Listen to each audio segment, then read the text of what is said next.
come in here and make some black jokes, but now I feel sad again. Thanks, Joel. I mean, look, man, all we got is jokes, Walt. So I don't know what the fuck you talking about. You know, all we got is jokes, nigga. 400 years and still laughing, nigga. Still laughing. Still laughing at these That's a motherfuckers, testament. man. Yeah.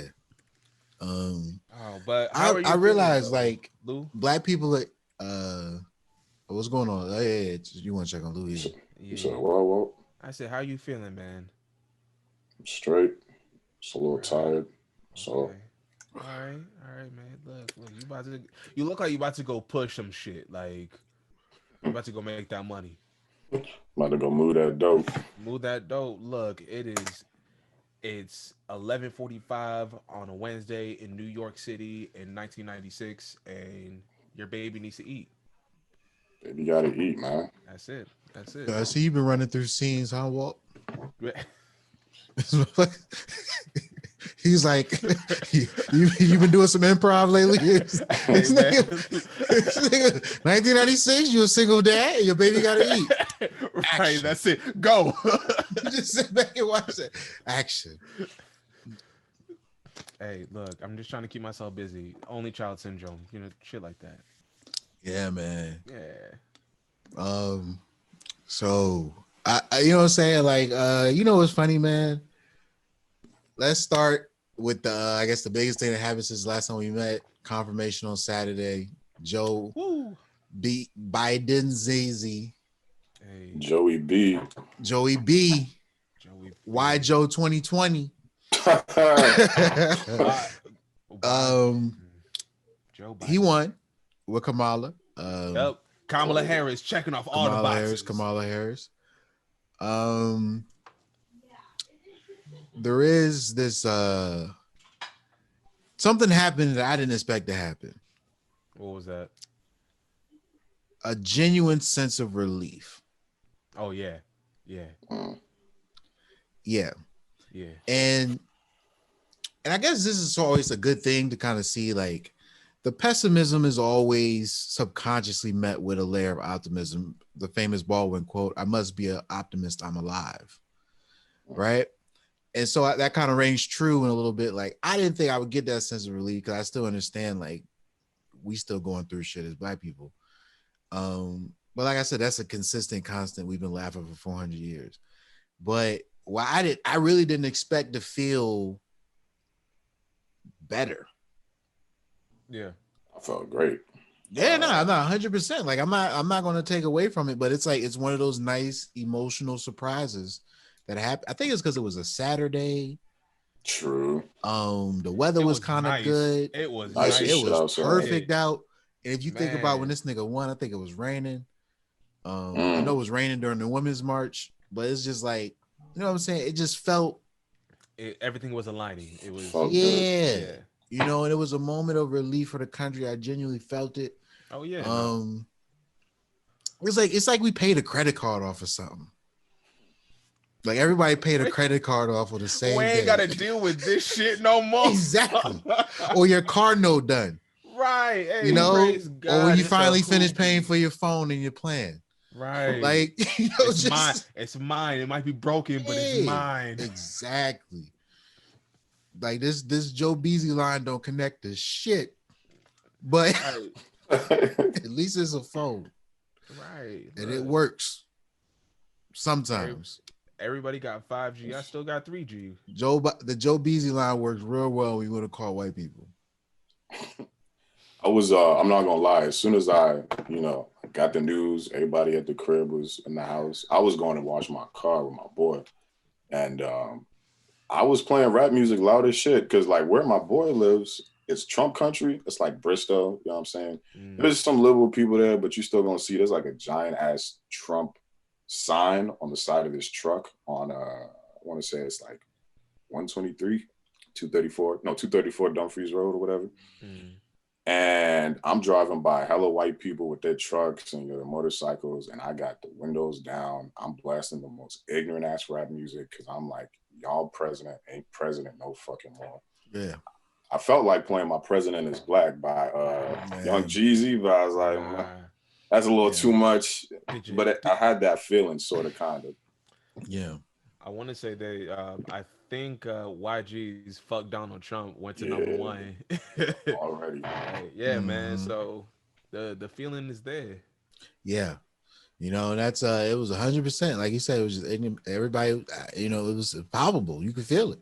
Mm, Facts. Um, I don't know if that's you know, it's funny, and I think it's realistically kind of that thing that we captured in Woken the Bridge when the election night happened and Reed just kind of fell back. That mode was there for 4 years, yeah. tangibly in us, Mm, even if it wasn't conscious all the time or at the forefront of what we were doing. But it was there, and it's funny. It's like I don't like it because even social media is treating shit differently now. They're blocking his tweets. Like right. it's like they've removed, and I'm kind of like, yo, could we have done this whole 4 years with y'all doing this nigga this way? Like, just really not worried about. I guess he was the president. You had to.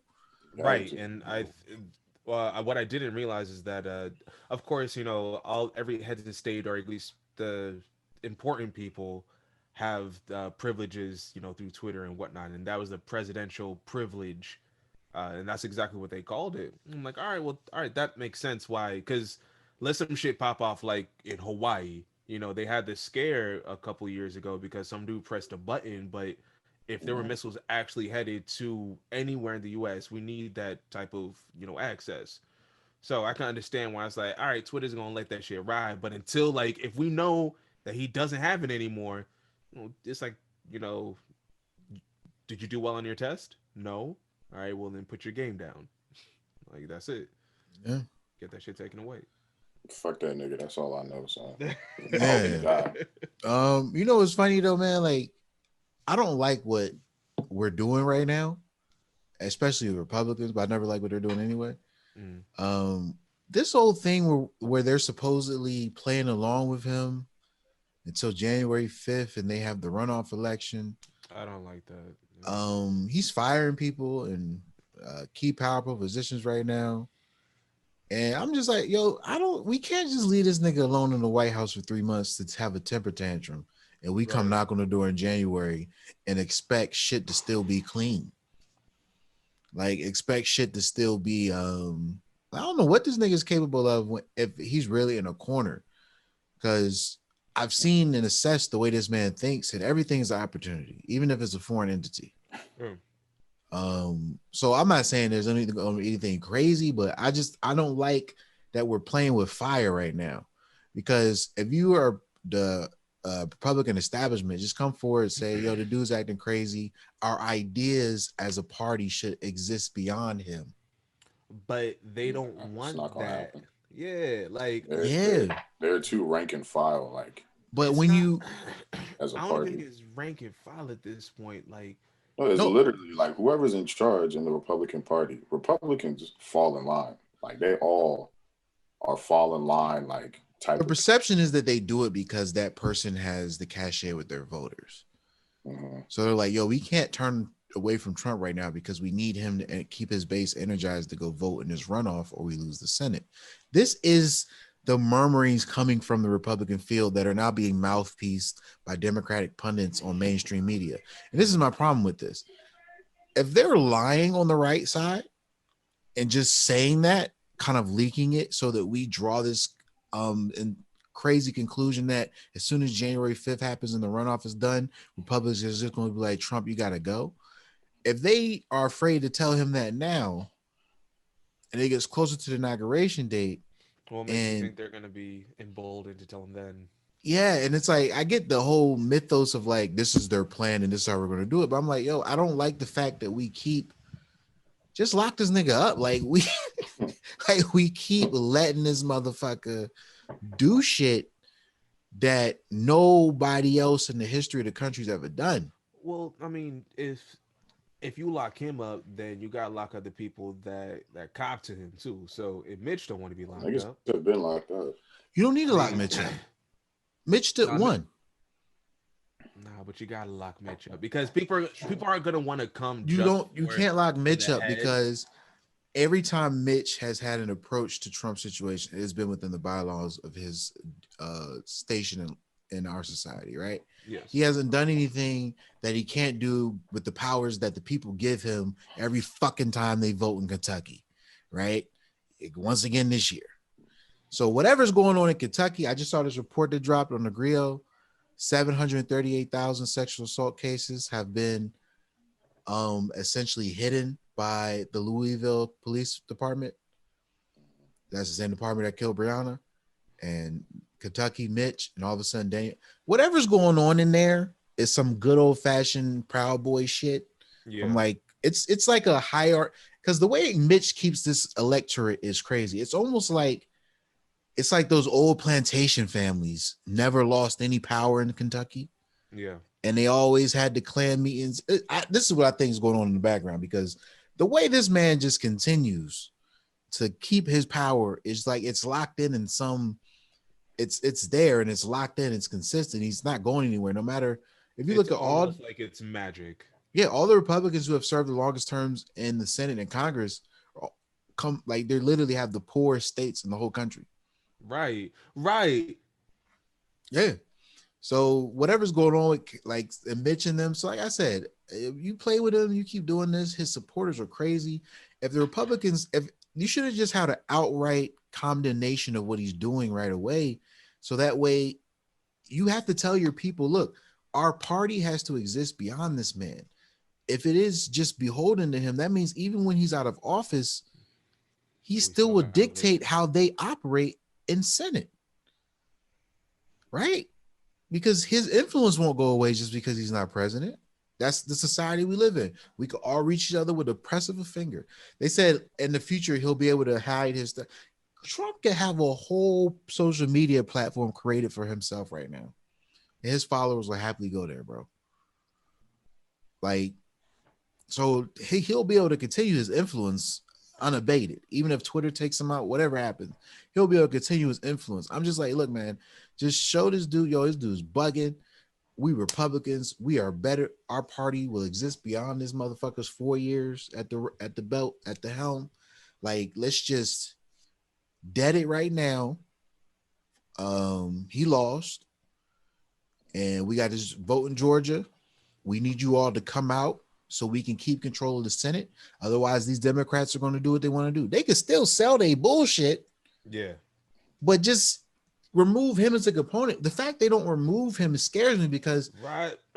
if the That's established, shit that yeah, That's at what I'm the thinking. It's more than just rake and file. Like there's something like there's something deeper, the deeper, darker criminal link. You know, like there's something I think the way Digger more Badarka deceptive. criminal link is clout chasing, bro. No facts. That's what I'm saying, bro. Like they're clout chasing. They dick riding. Donald got the Whatever you wanna clout call it. and they want it. But they don't want to get dirty by being like really racist like he is. So they just they could be secondary racist, meaning Donald Trump passes and they just catch it. He the QB, they receivers, meaning like, did you hear what the Yeah. president said about reparations? Mitch could be like, well, I like Obama share a common trait. We both don't believe in reparations. He can hit you with the little side shit because Trump already said the mad racist shit. But nobody want to try to be chief though. Like you got all the What, people, and dude? nobody wants to challenge. Mitch is chief. He won his election. Mitch ain't, bro. Mitch has been in Congress our whole lives, bro. Truly. And Kentucky broke his fuck. Like, dog, who could be running your shit this long and have you looking bummy? Because you Yo, got facts, IG in because Kentucky right now. You know how other states is living, the nigga. only This Bro, that's ain't what I'm the, saying. Like they always like to point out that like Democratic run cities are the cities where, you know, you see niggas getting killed by police and they're poor. my But I'm homie like, from, nah, look nah, at your states. but yes. Where look at fucking Mitch is running. the Broke one as fuck. university that is synonymous with the state, you know, University of Kentucky, and it's only a basketball program that we know them for. That niggas be hooping that. That's it. Right. That's it. That is it. I'm trying to tell you, Why bro. else am I going to Kentucky? All right, so let me see. Shit, what did I do with this drink earlier? But my homie from work shared this shit earlier. I want to read it to y'all so I don't fuck it up. But it is literally case in point. Hold up. Damn, what did I do with that shit? Damn, my back hurt. Oh, here you go. Here you go. All right, so he shared this earlier, right? This is from Brookington. I guess it's a site, but it does basically they look at numbers and stuff, right? So the less than 500 counties won by Joe Biden generated 70% of America's GDP in 2018, right? The more than 2,400 counties won by Donald Trump generated 29% of America's GDP in 2018, right? So all the places that went blue making all the money, right? All the places that are red have been losing their economy. And this is part of, their drug overdoses and what their plight has been. Our jobs are gone, right? This facts are bared out. 70% of what we do in the blue shit is GDP. And they got 29% of it, right? So, and literally, I put this quote. I said, when I saw this, my first thought about the Republican states was the Drake bar from Big Sean's Blessings. For niggas that don't really do shit, I swear y'all be doing the most. Like, and so this is my point with Mitch, nigga. Your state, bro, ain't shit, dog. We could literally like lose that joint tomorrow, bro. Like, and we would be fine as a country, but I don't get how. But you maintain this power because you have power over one judiciary branch or half of a judiciary branch, the congressional branch in the Senate, right? And that's what they want for these runoffs. So in that regard, you want to keep power so much that you're like, yo, man, we're going to support this dude. We're going to rock with him till January 5th, and then we're going to cut ties with him. But you understand, bro, Donald Trump is like a girl. You felt you should have not let her back in when you threw her out the crib, dog. Bruh. She told you she left her phone charger and shit, and you was just like, all right, come in, grab that joint real quick. Next thing you notice, the curtain's gonna be ripped. She's gonna be punching herself in the face, and she's gonna be calling 911, talking about he's hit me. Not punching herself in the face. Look, bro, Donald Trump is a crazy bitch, young. He is crazy. Donald Trump is a crazy bitch. I don't know what you're gonna do. Why? I don't. Stop putting plans on this nigga. Like, oh yeah, January 5th, we'll just, oust him out then. I'm like, no, nigga, stop acting like he gonna move in your schedule. Why are we acting as if Donald Trump has a chance to win the presidency? Like, doesn't. Nigga already lost, bro. Right, like he already lost. Yeah. So you want to hear the word chance. But not if you watch Fox News, not if you listen to Republicans. They're like, what were you going to, we're going to study the voter fraud. And I'm like, nigga, stop listening to this nigga. There was a funny case of pretend voter fraud, I think in Pennsylvania, where one of Trump's lawyers was like, yo, they're not letting Republicans in to see the vote. Because, when you recount votes, you're supposed to have Democrats, Republicans looking at the joint. And then the judge was like, so they went from Republicans ain't in the room to see the votes to they're not close enough to see the votes. But then the judge was like, so are there Republicans in the office? Because your first claim was that they're not letting Republicans in. And Trump's lawyer was like, and I quote, there is a non-zero number of Republicans in the room. And I'm like, and the judge is like, yeah, so there's niggas in the room. Fuck you talking about? There's a non-zero number. Look up, dog, Google those words. There is a non-zero number. And you'll find the quote. Yeah. This bullshit they pulling, son. Like, but it's like, but what's funny, man? On their side of the algorithm, this is the headline of their propaganda. Top official in Republican Party questions legitimacy of who was in the room at the time the votes were being counted. They don't see when you open the article up and all the back and forth. They just got the headline. Right. So the headline light them up. I knew something was like, because those are their truth tellers over there. So the spin that you could put on that's what I'm saying. Like, I don't like the fact that Republicans are like, look, man, January 5th come on a low, don't tell nobody. And then Democratic pundits on CNN like, well, I've heard from Republican insiders that they're just going along with him so that he can keep his base riled up for the runoff. I'm like, nigga, stop listening to what these motherfuckers tell you that they do it. Like, I don't like that shit where I'm like, I know you be having dinner with Mitch and shit. And like, I want to shoot a scene where like AOC has dinner with Mitch McConnell. and they just be talking. Yeah. And she's just breaking AOC bars, and Mitch McConnell just being old white man, Okay. full tilt. Okay. And he just leave out the restaurant knowing he got shit on lock. Okay. Yeah. The AOC begging niggas to read books. She ain't even begging us to read books at this point. She just be here. Just gather. That's all I need. I need the physical. I'll bring flashcards. Y'all niggas just show up, please. That's it. Just show up. I will talk. Look, man, that's one thing I want to continue, man. Whatever this energy we had, the main reason I really think is like we all went and voted and we got what we wanted. Yeah. And now it's like, all right, cool. If we can get what we wanted here, yeah, maybe we can get what we wanted there. Now, what we wanted was so crystal clear. Just this motherfucker fired and gone. Like niggas is celebrating. I didn't really think that you about to lose your job was about to come back like that for the culture.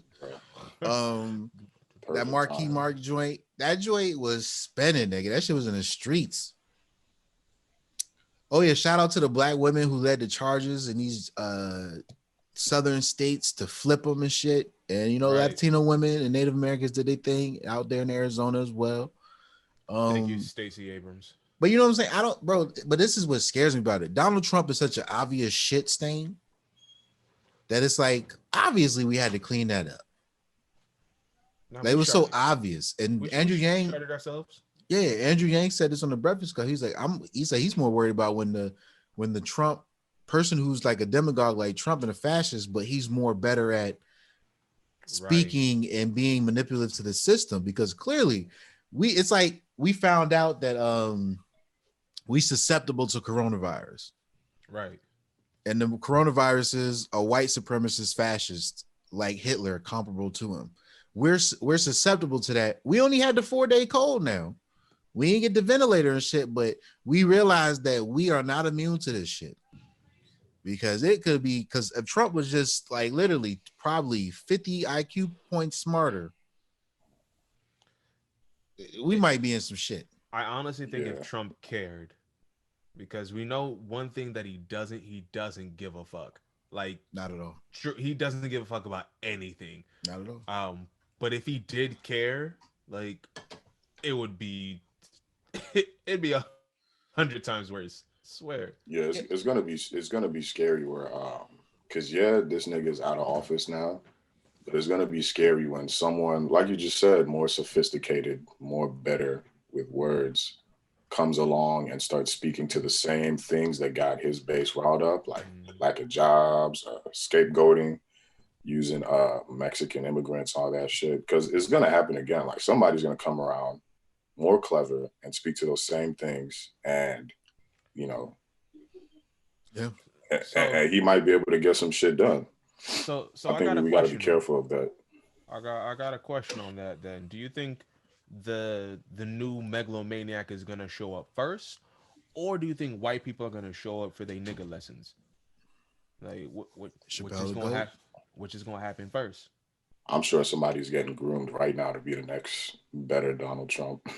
Both are happening simultaneously.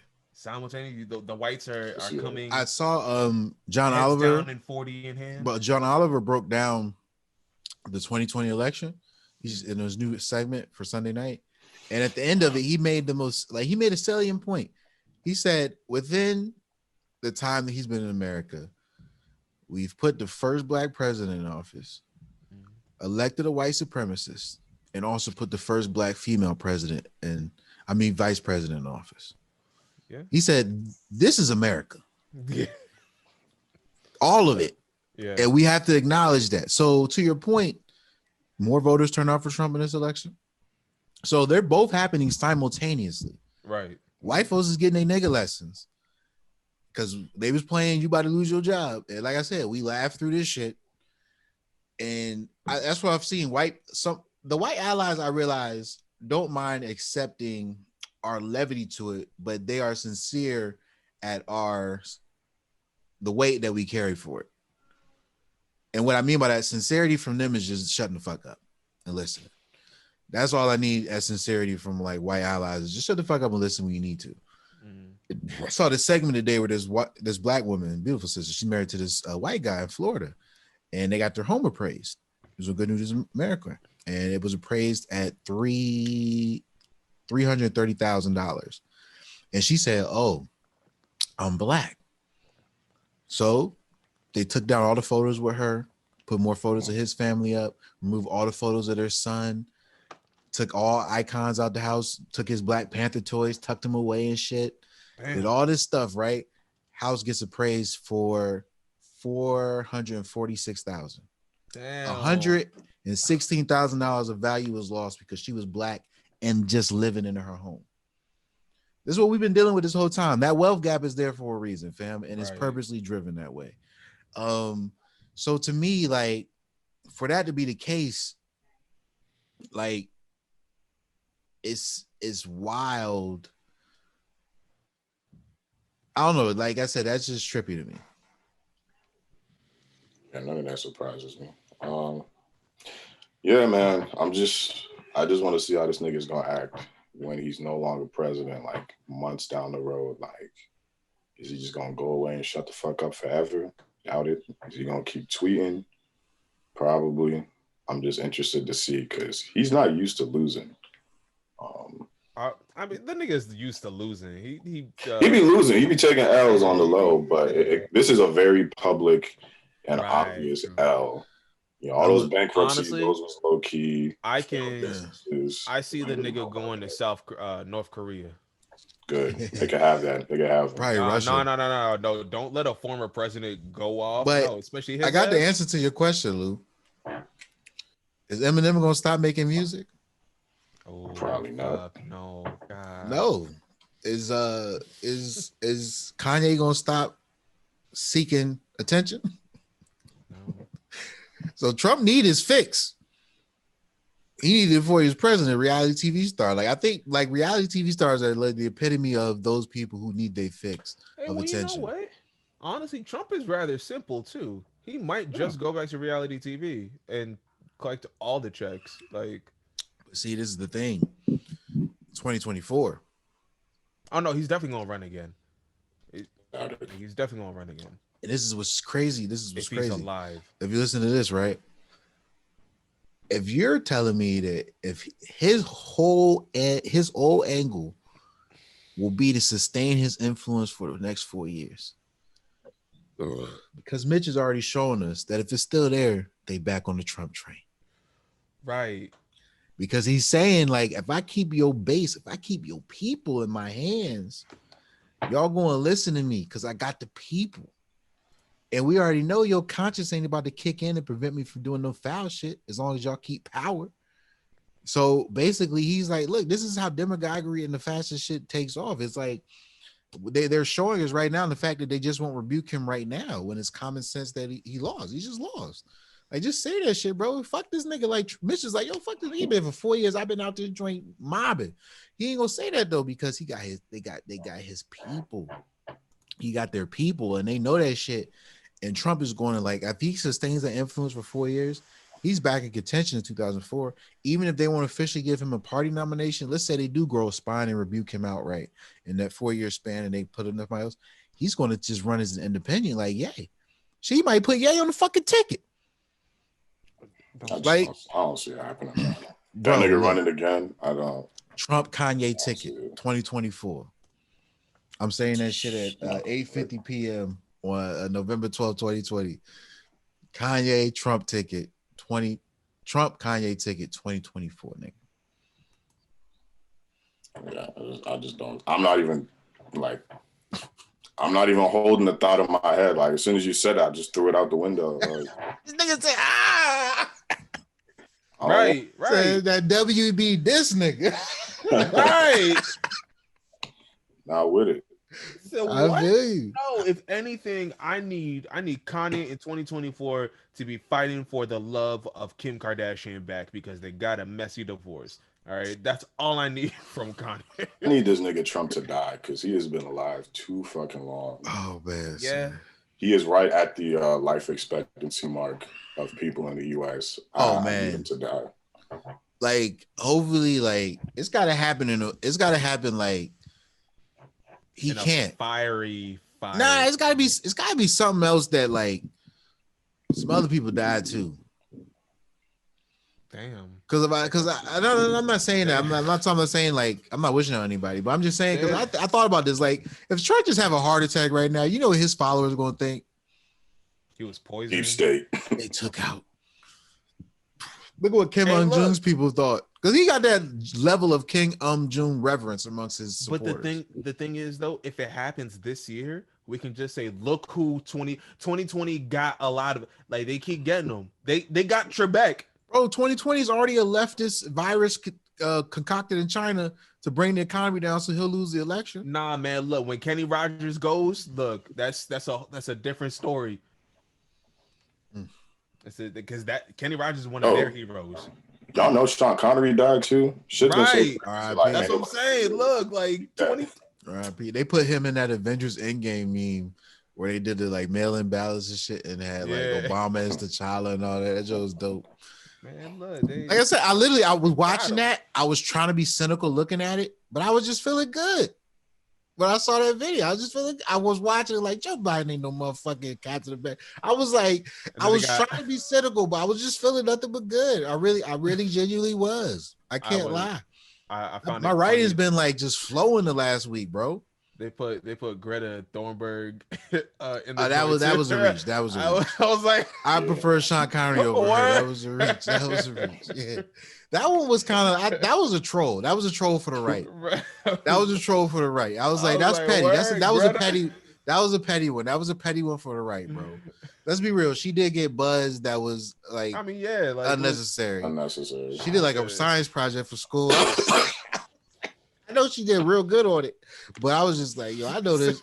There's like Nigeria kids building wells and generating electricity wells out of nothing. Out of for their village, and niggas is getting like little 30-minute blurbs on BBC that barely make it to our timeline sometimes. So I'm like, and Greta Thunberg was just Washington Post cover. I'm like, get the fuck out of here. That's some basic shit. That's why the scales of the scales of excellence are so like extreme for African kids. Like there was one article I read, this kid in Sierra Leone built a radio out of trash. That was the headline. Bro, I saw that. Like the radio, I saw the dude who built the water purifier. Like you be seeing, I literally see these clips pop up all the time. Neil deGrasse Tyson said the next Einstein will come from Nigeria. He said that shit. Yeah. And he said Africa, but you know, I'm looking at, I mean, most of these niggas be Nigerian. So I be looking, I be like, and he'd be like, yo, he went to the village pile and he built a transponder that connected, and now they got 3G in the. I'm like, what? Right. It'd be some wild stories. And I'm like, how did Greta Thunberg make Rolling Stone? Like, you know what I'm saying? I be tripping because I be like, I know I'm not tripping. But when I say shit, I be sounding, and it's so funny because this is how they get the right is so genius with this. And Candace Owens demonstrated when Chappelle came for her. She was like, oh, I love Chappelle. I don't care what he says. I think it's great to be mentioned by a genius icon. The left propaganda is like, okay, now that Chappelle is called Candace Owens a bench, I'm supposed to look at him as a misogynist and sexist. And I can't outrightly say he still had some points when he was making right there, right? So this is where the right gets us, is like, they don't give a fuck what their people say. Like, they don't care. It doesn't fit within the code of ethics, but they just like, they really don't give a fuck. And that's the problem in terms of like, when you just get people strapped in through language, it's like, yo, there's people like who we miss out on because they have 2 or 3 things that don't fit a full map. And I don't want us to continue to do that for individuals that are just trying to speak their mind and get off their chest what they feel, because we all just voted for a white man who has literally a history of racist policies, sexual assault cases against women, and we celebrated in the streets because he won. So we know nuance. We understand it. Right. Are we going to bring it to the value system for everyone in our lives, including those celebrities we like? No, because there are bigger things at play that we have institutionalized. We have already understood from an institution level, but we refuse to acknowledge on a grander scale. I mean, look, we understand the function of the president is to be the president, but we don't know what being the president means. We just know that if you got some shit, you beyond that now. I think we understand nuance because, like Joe just said, we put the nigga in office, and plus, I just don't think anything this nigga Joe has done compares to what this nigga has done in the past 7 decades or whatever. We can Who, elect that Trump? nigga. Yeah, I'm like, we can elect this nigga Joe, knowing his dirt, but his dirt just doesn't compare to Trump. And I'm like, and we just got to stay on his neck as far as policy and him keeping Yeah, his but is that promises. Yeah, We is understand that nuance. is it the I don't think that's a comparison problem. of but I'm saying I just want us to one carry it through president to everyone though. another, or is Right? it No, just the I agree. standard? Right. Yeah, nah, because it's like Lou said, we understand it. Like we know Joe's, like Joe's and Kamala's fuck ups can be a byproduct of the times they were in. Like Kevin Hart's jokes and tweets can be a byproduct of the time he was in. Mm, That is the nuance of what we're talking about. To market and understand the progress and growth of a society, I don't think it's wrong to look at the failings of a society. I'm a prominent believer that we need to know our history and its totality. I think our schools, for instance, did a horrible job educating us on LGBTQ civil rights activists, ones Yeah. in the black community and ones outside of our community. But I can look at that and say, okay, so now when somebody says something and it goes like, okay, who did what and what was the where, and it's like I get it. I feel like one of those white people who just found out about Juneteenth. Like, you know what I'm saying? And it's just like, but there's a community of people who really cherish these people and these figures who made, you know, tracks and so that they can have a better future.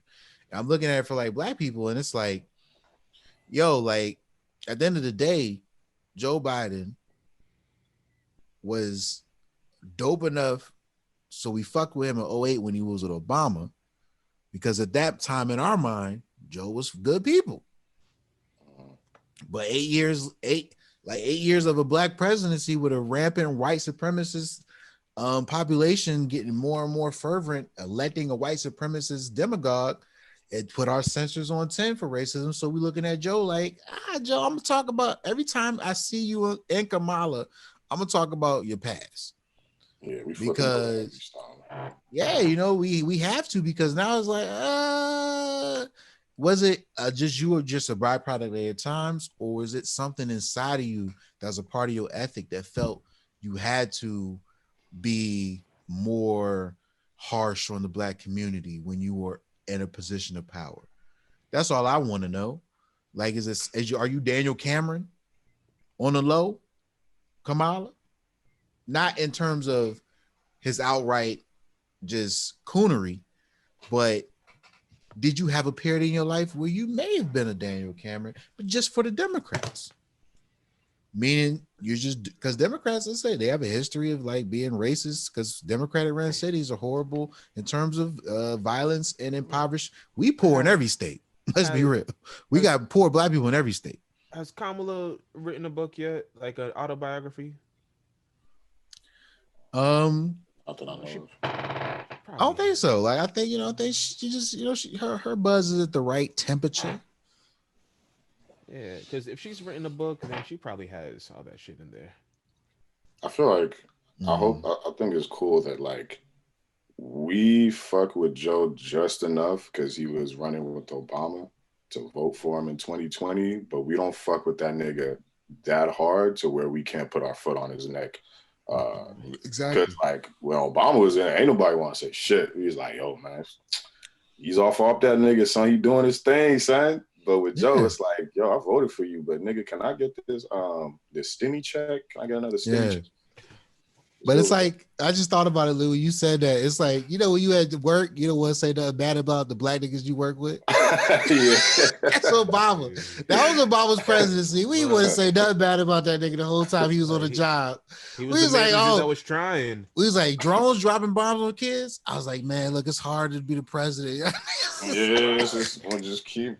Like, you know what I'm saying? But I Right. get it. It's because we saw our brother working, do it. Like, hey, look, man, every time I see him at the staff party, he be talking right. So I'm like, so I'm not mad at that dude. Let him do him, yeah.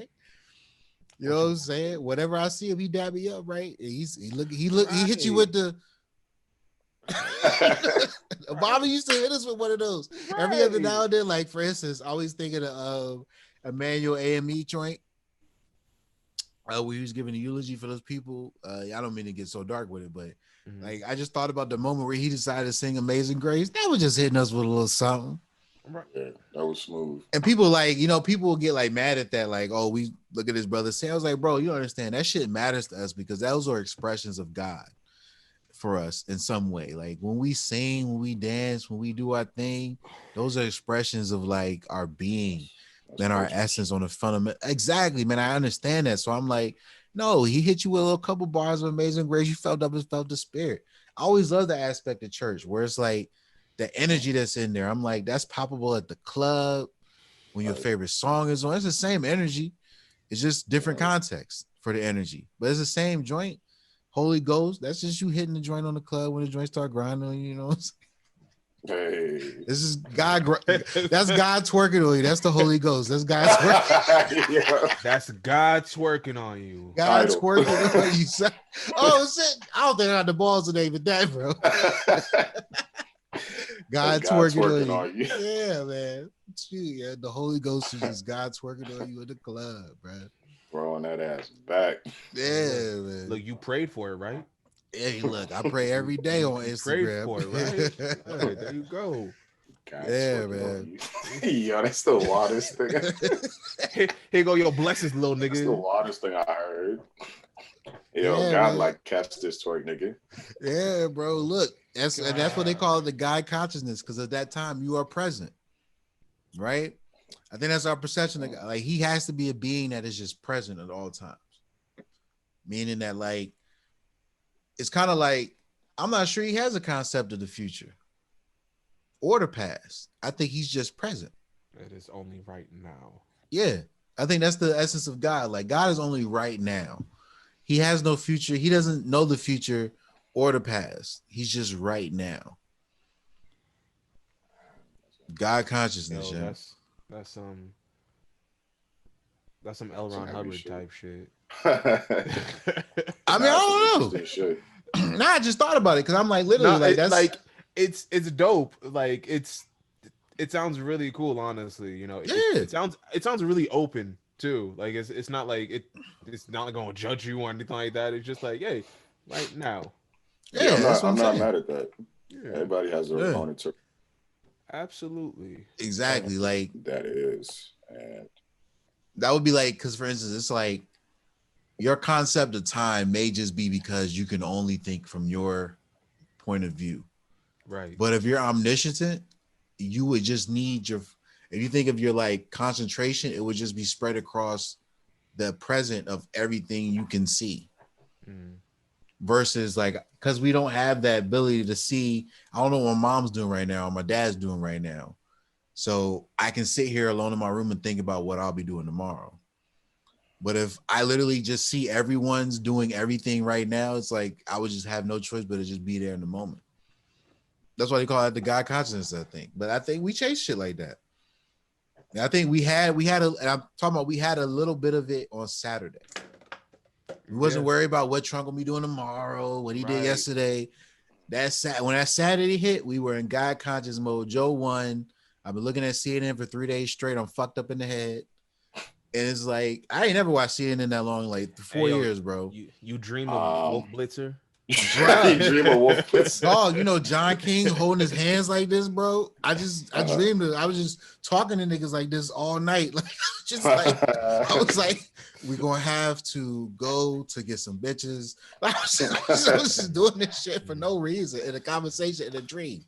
And I was just like, I've been on seeing it too long. And this fucking key race alert sound effect, nigga. Every time they had to tell you something about something they found out. It's like PTSD at this point. Like they was like, it was like they did key race alert. They cut to the trick of the street, Minnesota. I just talked to the head of counting the votes here. He's going to take a shit. We'll come back after commercial break. That's what they was. It was like it was that type of shit. We don't know. We gotta get these people a bathroom break to eat some sandwiches right now. We be right back with you, Wolf. I was like, nigga, I was like, why is this news? But bro, they felt like they was hostage. I'm not gonna lie, because when they kept repeating the fact that these are all legal votes being counted, I was like, it's like they was looking at the camera like, I know this is Caucasian News Network. White folks, Right. please believe us. These votes are rigged. Don't we listen to that boogeyman tweet on you? He's like, don't listen to the bad voodoo tonight, baby. Every time John King tapped the boy, he's like, and most of those votes gonna be coming in for Joe Biden.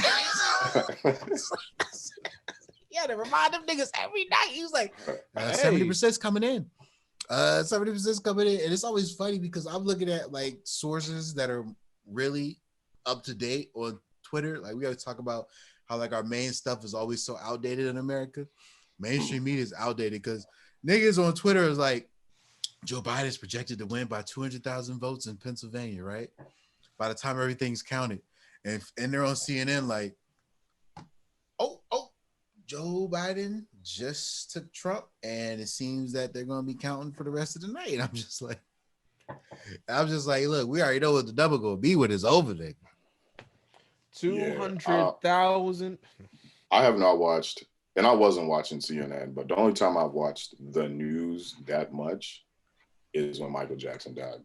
But I just can't get over this nigga, Van Jones. The cry. Man, bro. That's the last thing I saw before I left the house. I'm like, get the fuck out of here, nigga. Like, hey, we have to let Van Jones do what Van Jones is doing. And this is what I mean by that, right? This is what I mean by that. Van Jones, in many ways, is the dark-skinned Sean King. Meaning, he gonna keep it real with you at times because I did put this was a white lash. He gave us that in 2016. That was a bar. That was a bar. Lash. I put that in this. That was a bar, nigga. That was real. But he's also going to give us I guess he's like he has to in some way parrot that level of I don't want to say weakness, but what is it like? Sensitivity. Sensitivity that white people carry to this. Because like I said, let's be honest, bro. We could we're so numb to all this bullshit at this point. We could be cracking jokes about the craziest shit right now. As long as they funny, we laugh. Like, let's be honest. We don't because we understand we're going to release to the public on some level, but we could be going in on certain things because not because we're like cold hearted or insidious. I just think we just exist at that level. It's just funny. Like exactly. It's like we're so like once you've expressed and gone through all the ranges of emotion that we have, nothing left but jokes, bro. We really don't got nothing left but jokes. No, that's real. Because if you can laugh about some dark shit that happened, like you got to be over that dark shit. Like yeah, but I think Van Jones is there to like I get it, Van Jones. Cause every time this nigga talk on CNN, because like I said, I watched for like 3 days straight. This nigga has to get into his bag, and you know who does this? Also, Cory Booker. And it's just this like they just get into what Obama does naturally, which is give you that feeling that I think Obama really believes that if he sit down with the most racist white person in America in an hour, he gonna have him being like, y'all fuck with Barry O. I mean, yeah. I think his drip is that hard. I think Obama just really just walk in the room like, yo, I could take your bitch. Like, I really think his energy is genuinely there for that, right? Mm-hmm. But I think what I'm saying is like, just that like that swagger, that drip, all the other stuff. Van Jones has that in the eyes of his white audience.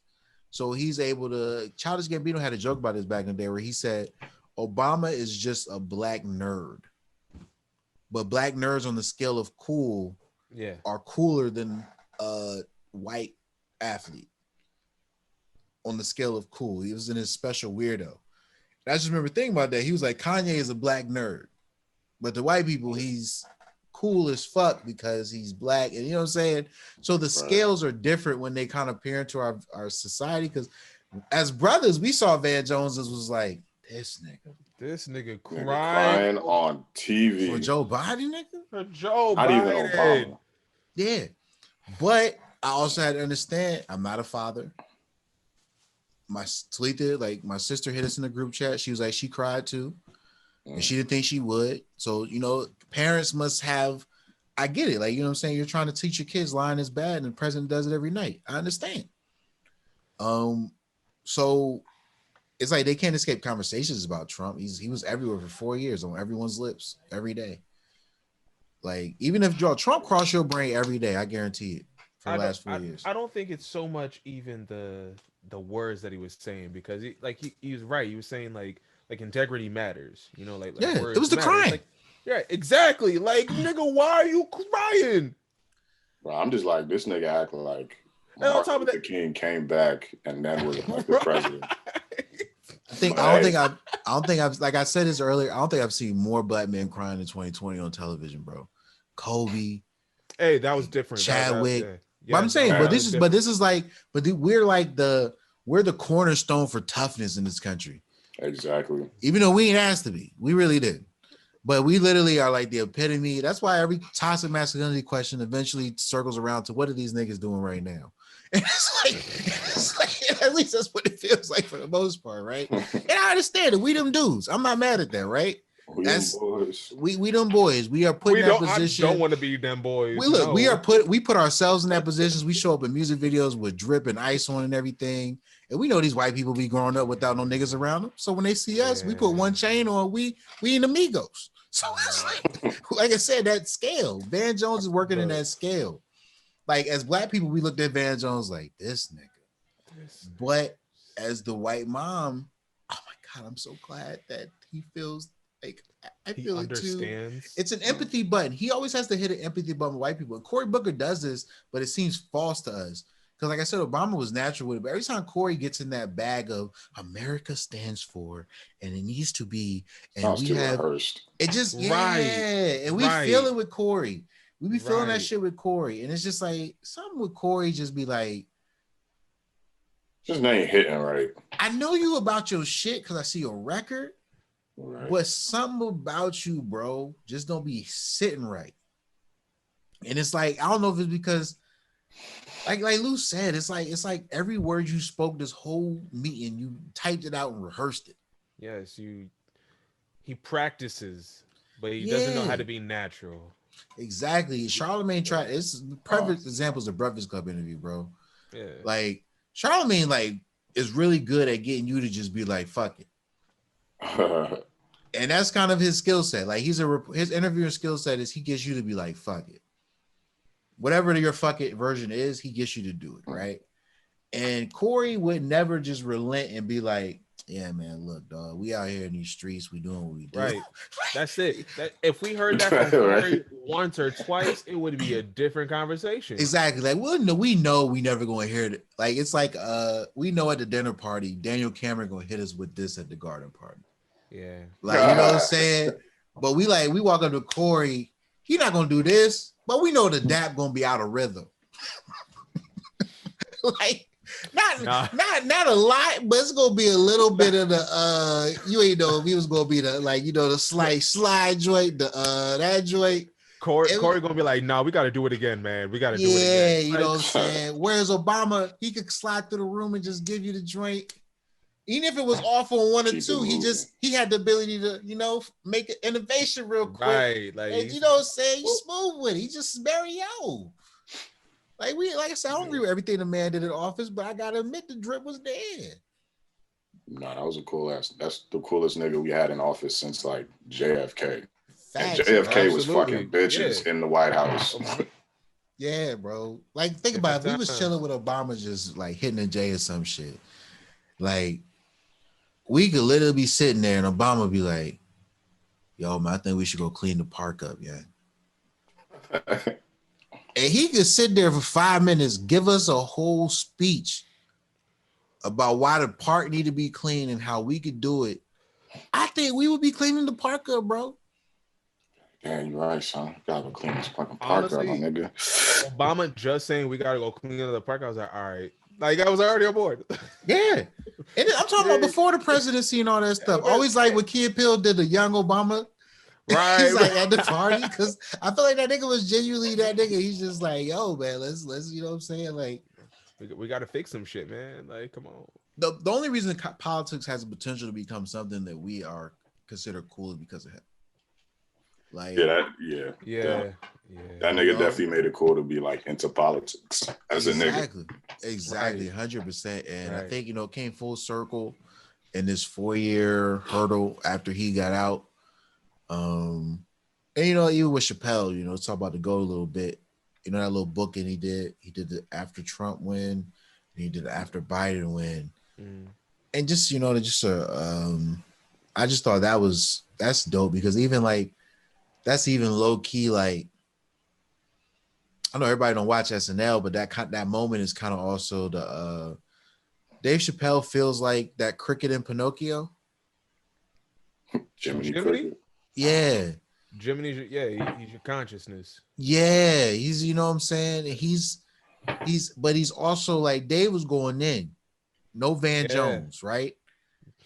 But at the end, he gave us Van Jones, where he was like, know how that feeling is, be a humble winner, and right? That's Van Jones shit.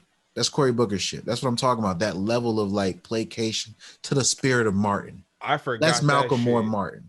All I got was, we need to teach these white people how to be niggas. Either join us or get left behind. All right, because we're the only ones out here that know how to survive this shit. And control your white children. Because when everything opens again, we don't want to be shot.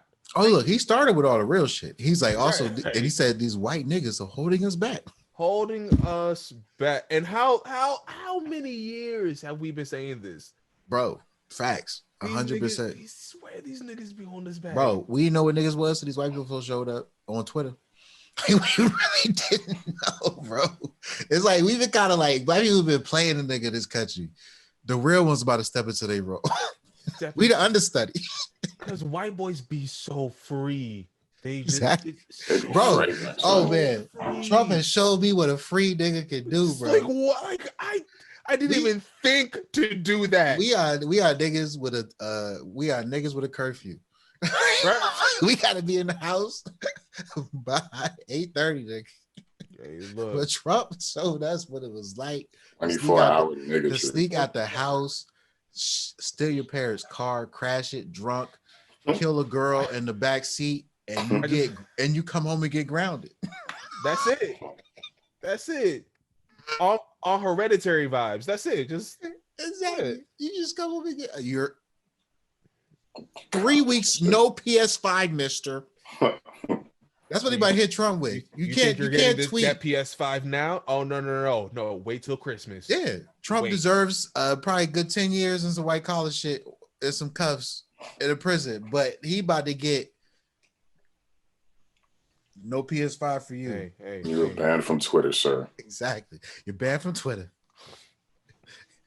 And so he was like, no, you can't take my Twitter from me. Trump will be screaming, he will take his phone. I like how Melania's already gone.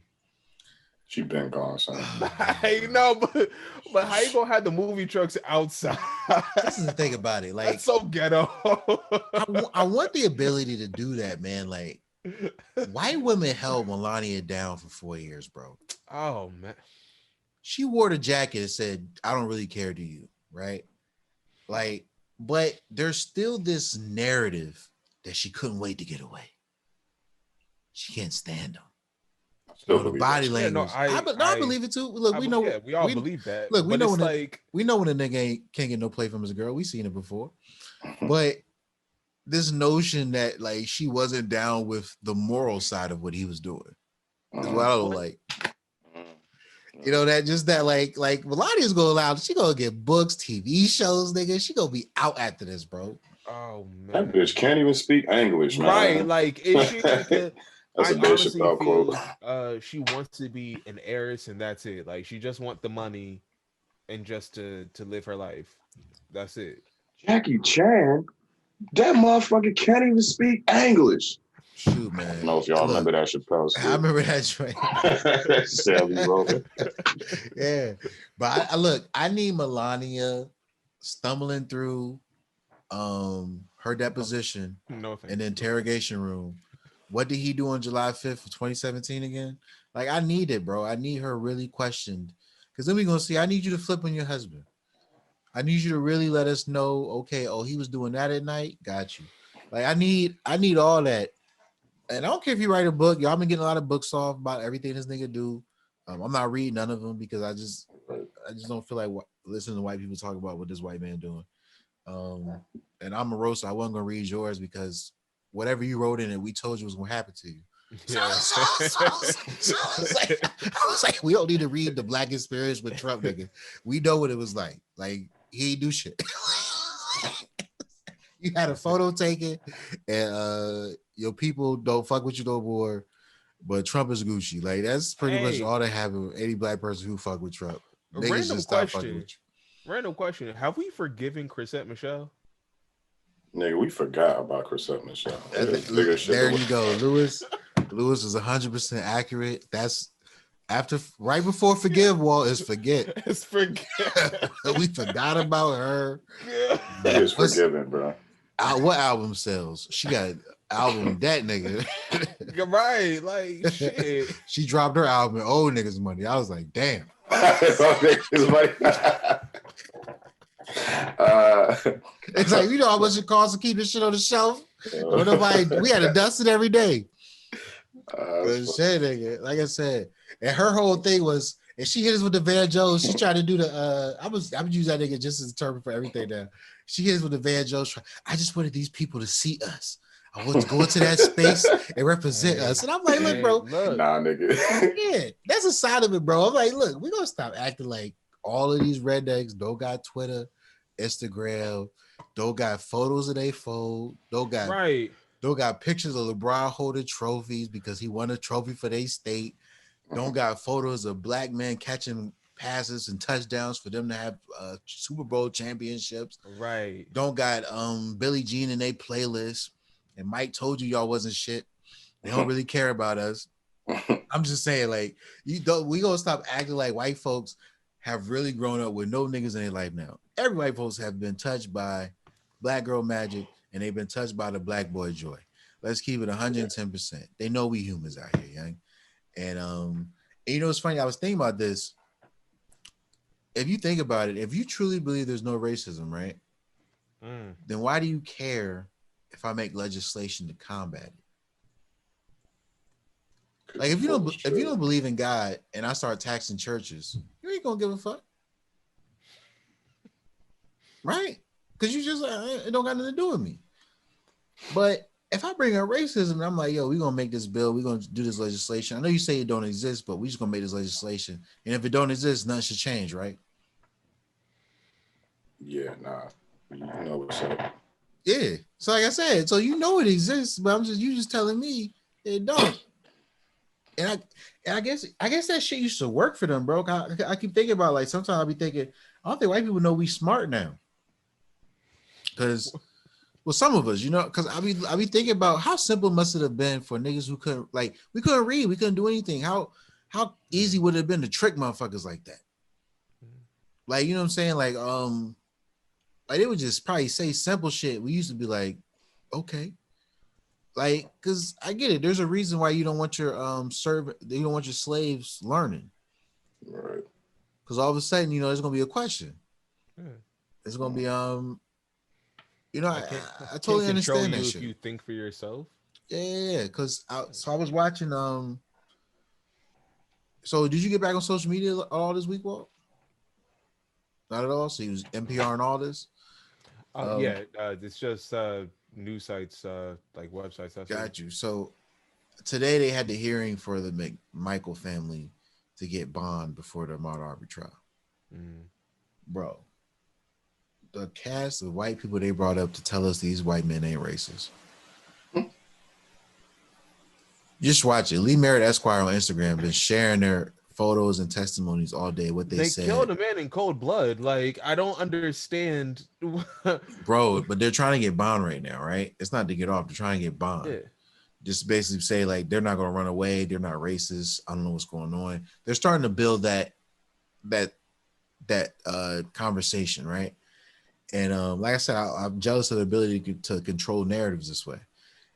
And it's because they have power. But it's like, but bro, this one way, the dude is literally reading off to him. I guess the prosecutor's like, you and McMichael were referencing a coon. He said, yeah, we were just making jokes. He was like, okay, you said a coon would be with gold teeth and have something with him, like, you know, some racist shit. And he was like, yeah, we were just being facetious. And he's got this like wry smirk on his fucking face. Like, we know you were talking about a black man and referencing him as a coon. Like, we know what you were doing, right? And the dude asked him again, and he's like, so, and then this is when you said, yeah, man, them coons and paying child support. So he's like, yeah, we were talking about raccoons. What? Yeah, bro, look at the clip. Like I said, it's on Lee Mayer Asquith, right? And he's like basically, and he's just like, and this is a testimony he's given on like someone's like Sean King's like he just committed perjury because he's like literally with this wry smile, like, oh yeah, that one time that this conversation was reportedly that we were being racist, we were just joking. This is what we were doing, and I'm just like, and like I said, man, it's just eerie. And then he got this white woman. The McMichaels rented their house from her. And she hasn't been charging them rent ever since they got arrested because she feels bad for them. And she says she's willing to put her house up for sale to get them bond. And it's like this whole community. And this other dude showed up to say that McMichaels was never racist in school, even though corroborating reports say he was. They were all just character witnesses, basically saying whatever happened, I just don't understand. And then they start bringing up Ahmaud Arbery's mental illness history, like he was hallucinating white men. Like, bro, like, look. They were doing. I'm just trying to tell you, if the McMichaels walk when they have the murder trial, Gotta shoot them niggas. If the streets can kill King Von, the streets can kill the McMichaels. I'm just gonna quote Jay-Z and say, "Y'all killed X. Let Zimmerman live. Shh, streets is done." over. Yeah, you're not gonna touch Oh. that. like I said, man, if they walk, bro, because they did some shit with the Jerry, got some white folks in there. Well, I mean, technically, all they wanted to know was why he was in the neighborhood. Hey, yo, have y'all ever been on a jury before? Nah, Nah. they know I'm not gonna make it. No, I've never even like received a letter or anything like that. I Like, think we're literally like never going to be asked. yeah, Somebody in the I house kind of was feel like that that. way too. Like some information has been released about us through our education in the public school system that shows that we're just bad jurors. Right, I think we're like that one white guy in 12 Angry Men that who's just going to be in there asking questions about Just shit. barking at everything. Yeah. Look at this thing objectively. Okay. Yeah. I think they probably get people, honestly, ironically. I be wondering, how does Chick-fil-A find these niggas? Like, all these people be nice as fuck, happy to help you. I'd be like, but I guess do they go through churches? Like, how do they find these kids to work for them? These kids all got their energy on 10. They and pay them well. That's another thing. I get that, but like, I mean, none of them have that like you've been in Starbucks when those kids be like, I'm just here. Like, you know what I'm saying? Like, because they're treated like they're they don't have that what do they call it? Gen Z malaise about them, that Gen Z cynicism in the body language, just that, like, all Gen Z's on some level are like those gothic kids. Yeah, it's the blast. Just Yeah, like the blah, just the, Yeah, but these bunch of kids Billie don't have Eilish it. kids. But these kids at Chick-fil-A, energetic. Chick-fil-A. Oh my God, my pleasure. They never miss a beat. You know what I'm saying? So I be wondering about that, but I be like, I think whatever list circles out these jurors, Lou, Walt, and Joel, not those niggas.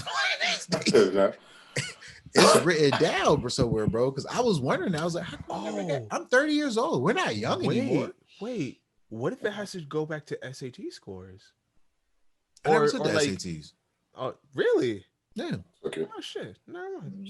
Not I was thinking like maybe it corresponds to certain questions you answered on the SAT or ACT or whatever. Look, I don't know how they picking. We took enough standardized tests throughout school for them to have some data from it.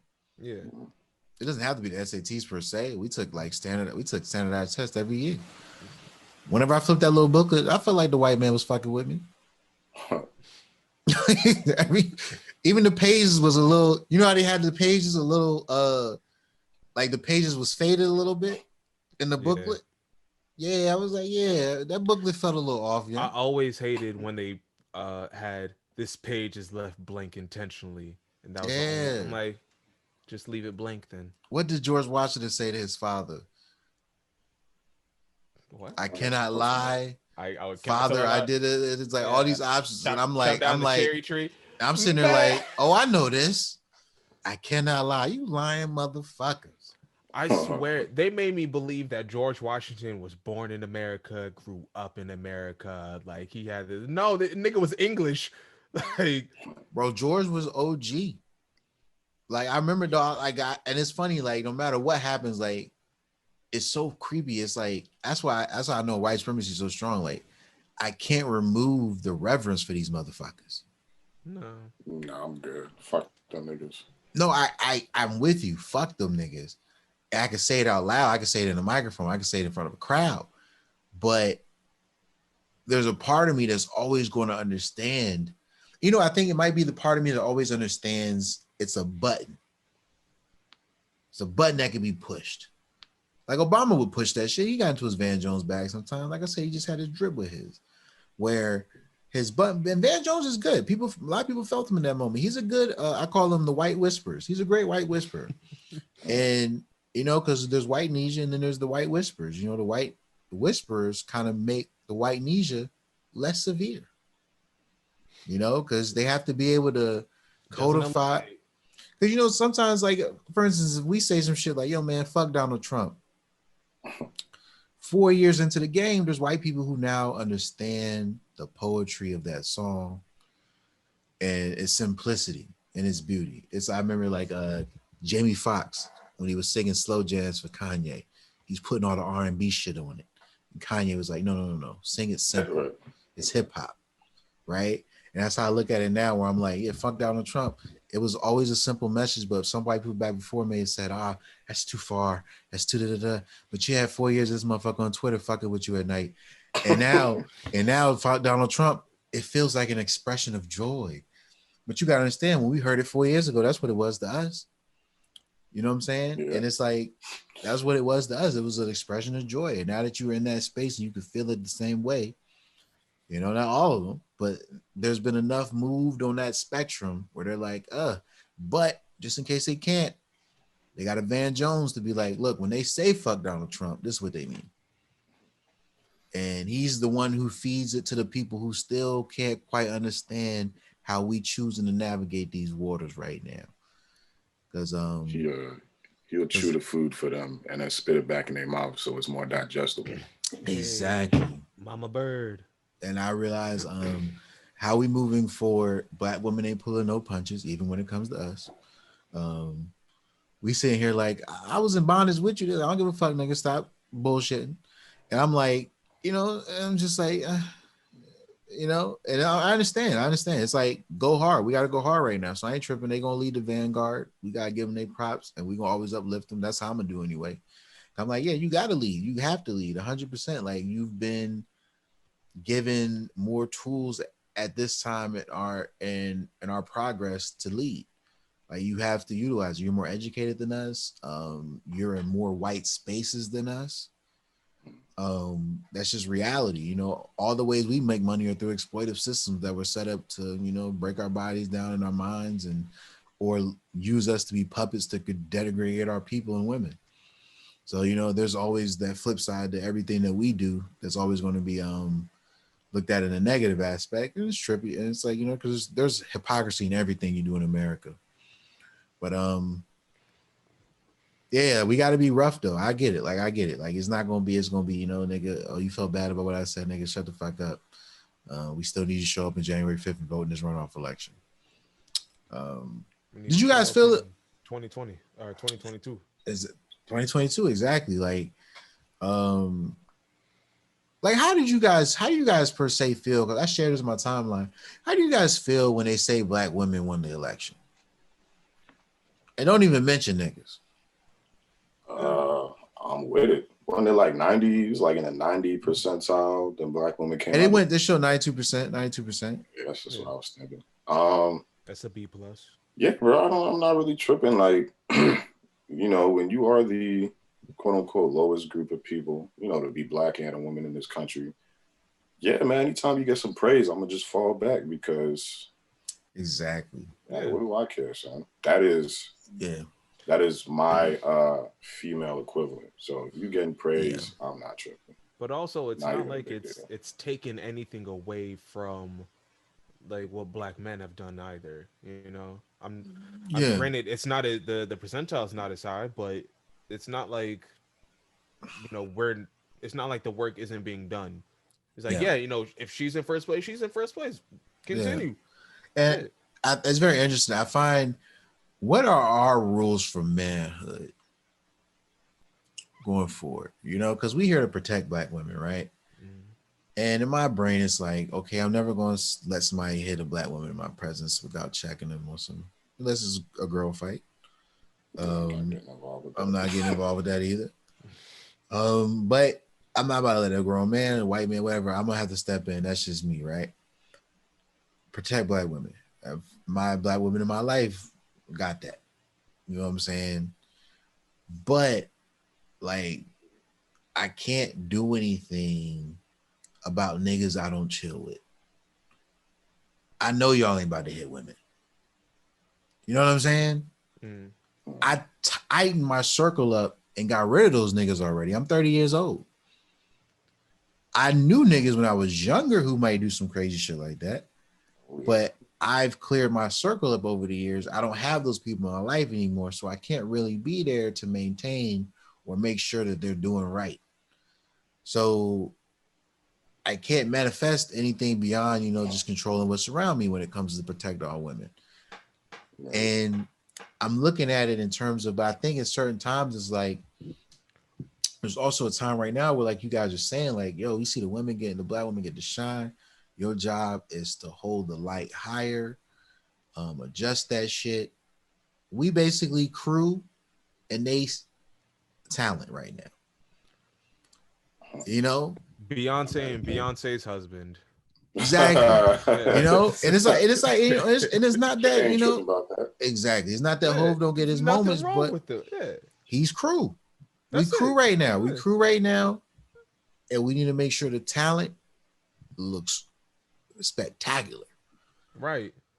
The The talent has production, all the resources that talent needs. exactly, and the producers, because black men, like I said, we have a lot of capital in our community. The athletes, the entertainers, and all that.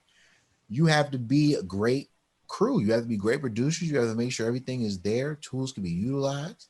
You have to make sure, like LeBron did, you make sure people get access to vote, clear these for these felons. You have to.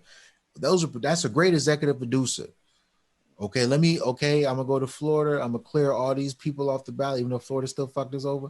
I'm gonna clear all these felons off the joint, and da da da da. Okay, I'm gonna go to Georgia. I'm gonna clear all these joints off. Okay, Stacy, I'm gonna put the boom by. She does it, and now we gotta uplift her. Boom, boom, boom. Because I want Stacy to be definitely higher position in government going forward. I think she should be governor of Georgia. Yeah. But if she can't get that, sure, I'm looking for. I'm looking at a Yang Abrams ticket someday. Like, like I said, man, because this is what we should do. In 4 years, get rid of Joe, right? And Kamala. But this is what we do. We don't re-elect them.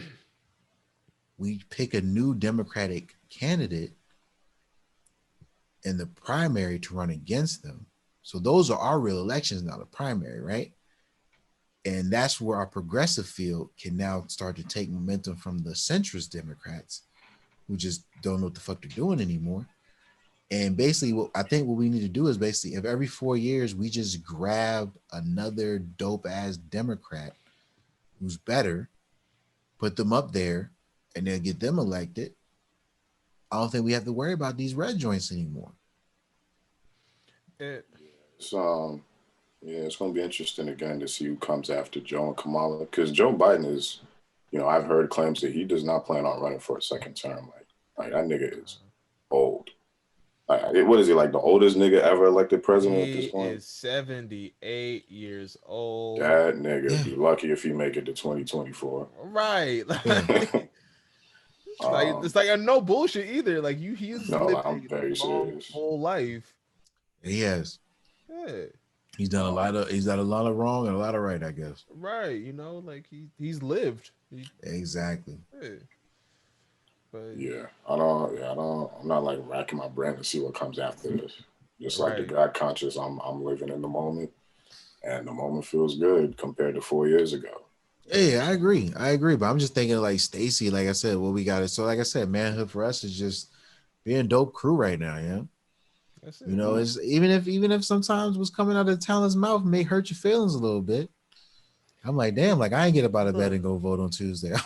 I am I'm like, sure that Whitney said a lot of crazy shit to Bobby. All right, but she's still Whitney Houston.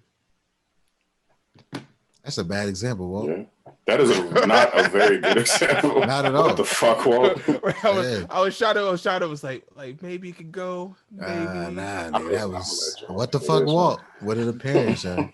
'Cause I was Hey, like, look, I look, tried. you know what's so funny about that? 'Cause I was thinking about that shit. I was like, yo, son, earlier I was thinking, man, yo, son, black people got to be really compassionate, or we just fucking crazy. Because if we think, Now we crazy. because I think I it's want some to, crazy. that shit. Did you guys see what's going on with Kawan Charles? Who that? Yeah, who's that? What? Yeah, no, I'm dead. That's Kawan Charles, that 15-year-old kid in Louisiana. Did he get killed? I think I might. right, right. Like, Yeah, he got killed. damn. They found him in a look. So this is crazy, bro. I shared a joint. They found this dude, this 15-year-old kid. He was missing for like 2 days. I think it was October 30th, and they found him like on like November 2nd or something, or maybe November 3rd, right? Bro, he was picked up with a white mom and her son without the parents' permission. I think from school. Was missing for like 2 days. Showed up dead in a sugarcane field. Face looking kind of like Emmett Till's. Shit. They called the police because he was missing. The What police was his never did name? an Amber report. Kawan Charles, but it's Quwauan, I think. Kawan. And bro, this shit is crazy. It's starting to get the buzz right now on social media. So hopefully maybe mainstream media pick it up soon. But then now they said the white mom and mother, and look, they had a recording that the mom got from a woman who knows the family that picked him up, the white family. She said that their kid was in their car and they said the car smelled like bleach. Oh, Hold on, you So breaking up a little yeah, you bit. breaking up. Can you repeat that um last sentence? they said the people who they sent their voice recording out, basically a mom who knows the white mom and son and the family who picked this black kid up. They said that they were later Mm. were in their vehicle and it smelled like bleach. They were told not to light a cigarette because there was all this bleach in the car. So they're just pointing out that this kid may have been murdered by this white family and dumped in a sugarcane field, and they're saying he drowned. But the family has not been given rights to any autopsies. They never put out an Amber Alert when they were missing, and they have never questioned the family. And they told the family don't leave town, but the family is moving right now.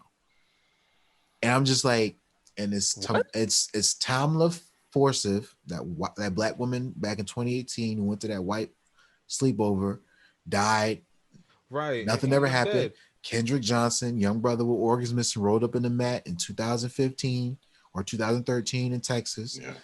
I'm just like, bro, I'm like, look, and dude, the kid's face looks like Emmett Till's. It's like his jaw is like half his cheek is missing. Like there's a big lump on his head.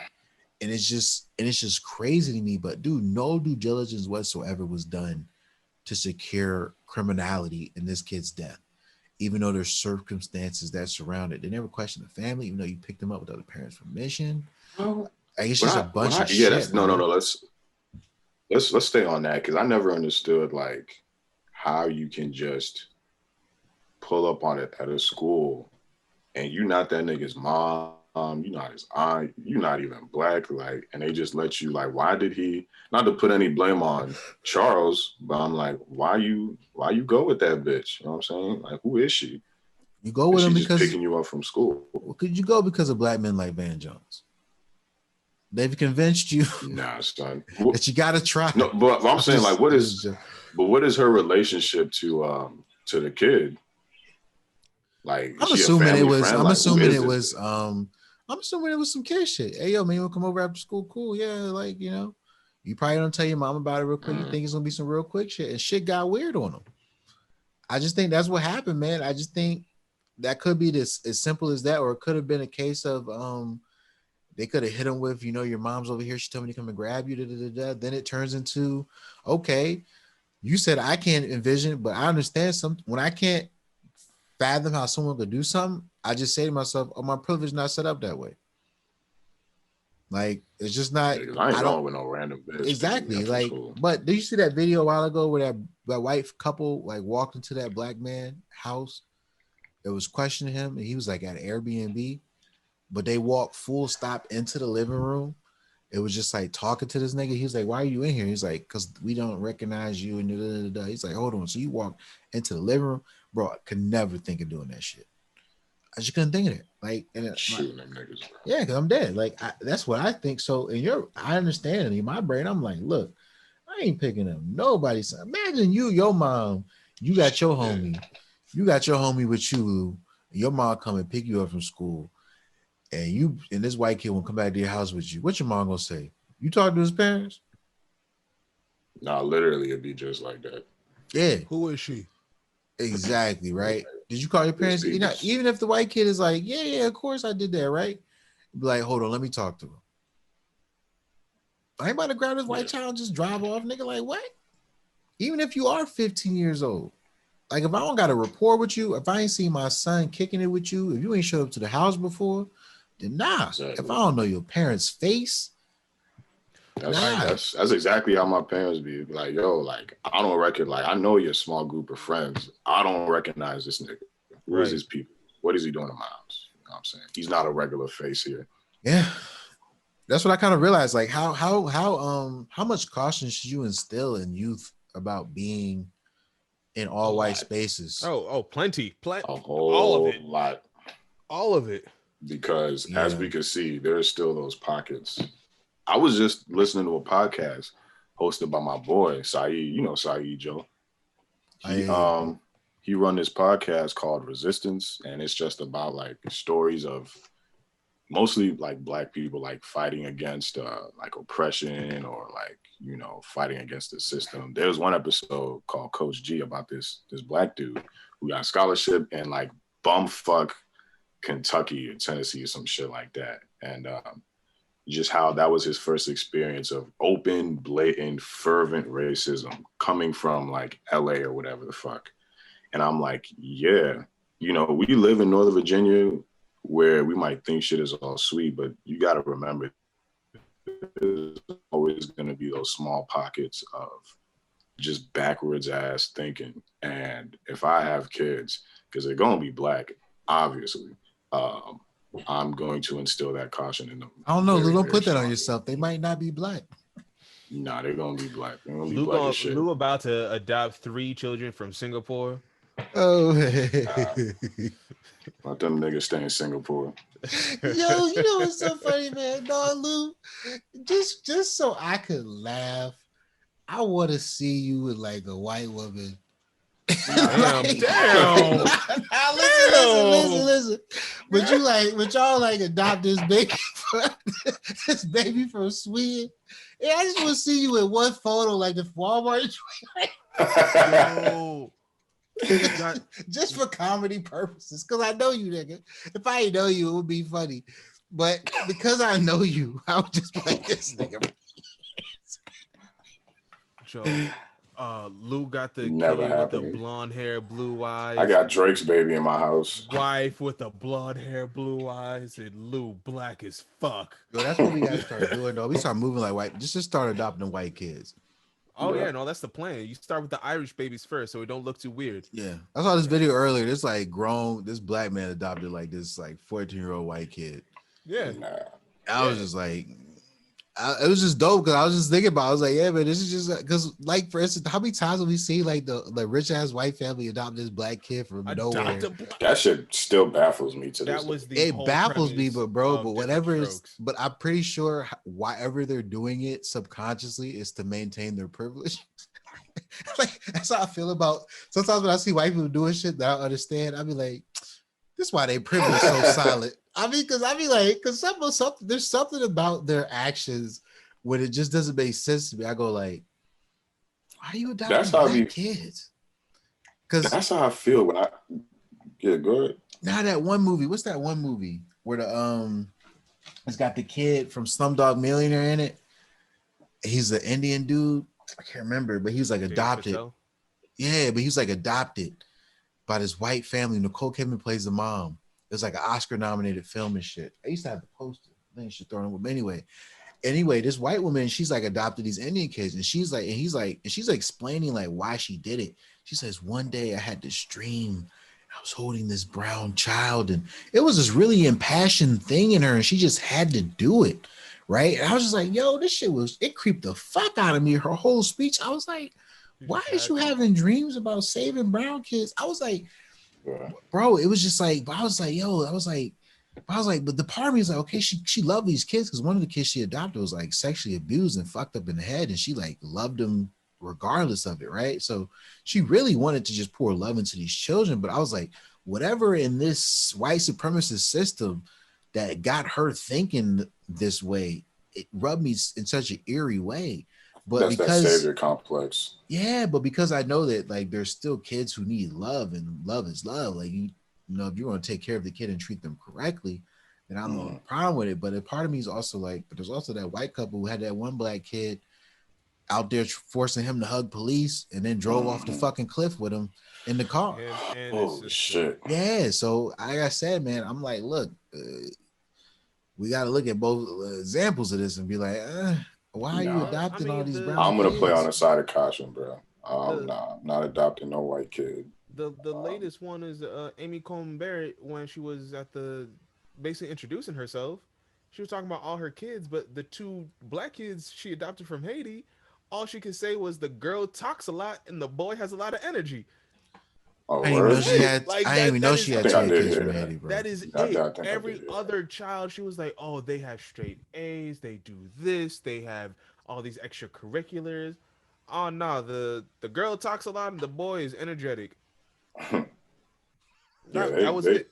That they was be it. just throwing that card out there. So whatever is going on in Amy's house is the reason whatever she's overtly doing in raising them. I think some white people subconsciously are doing in raising them. Mm, I think that's how this shit plays out sometimes. Some of these things are subconsciously playing out, and some things are overtly playing out. mm. And they're all going the same fucking way. Yeah. But it's like, I think this is how we always fall for the loop of like, okay, the subversive shit, we don't catch it till it's like too late. Yeah. Like you already don't have a job. You're like, did they fire me because I was black? Like, you know what I'm saying? So that's how the subversive shit catches, where it's like, your trouble is the wake up, nigga.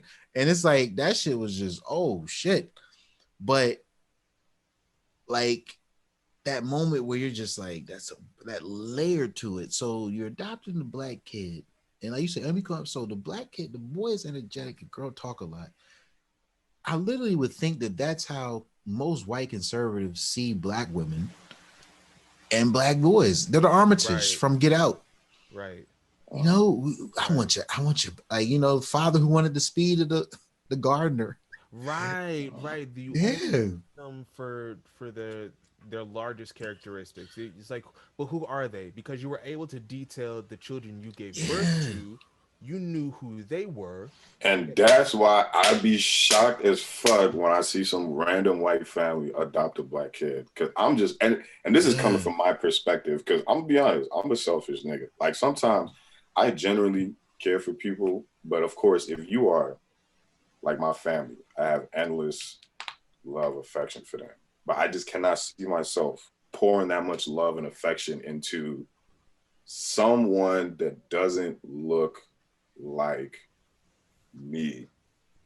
So that's my mindset. Sounds terrible, but that's No. that's really self-preservation. Honestly, So when I see other people with like white people with like black kids, I'm just like, why?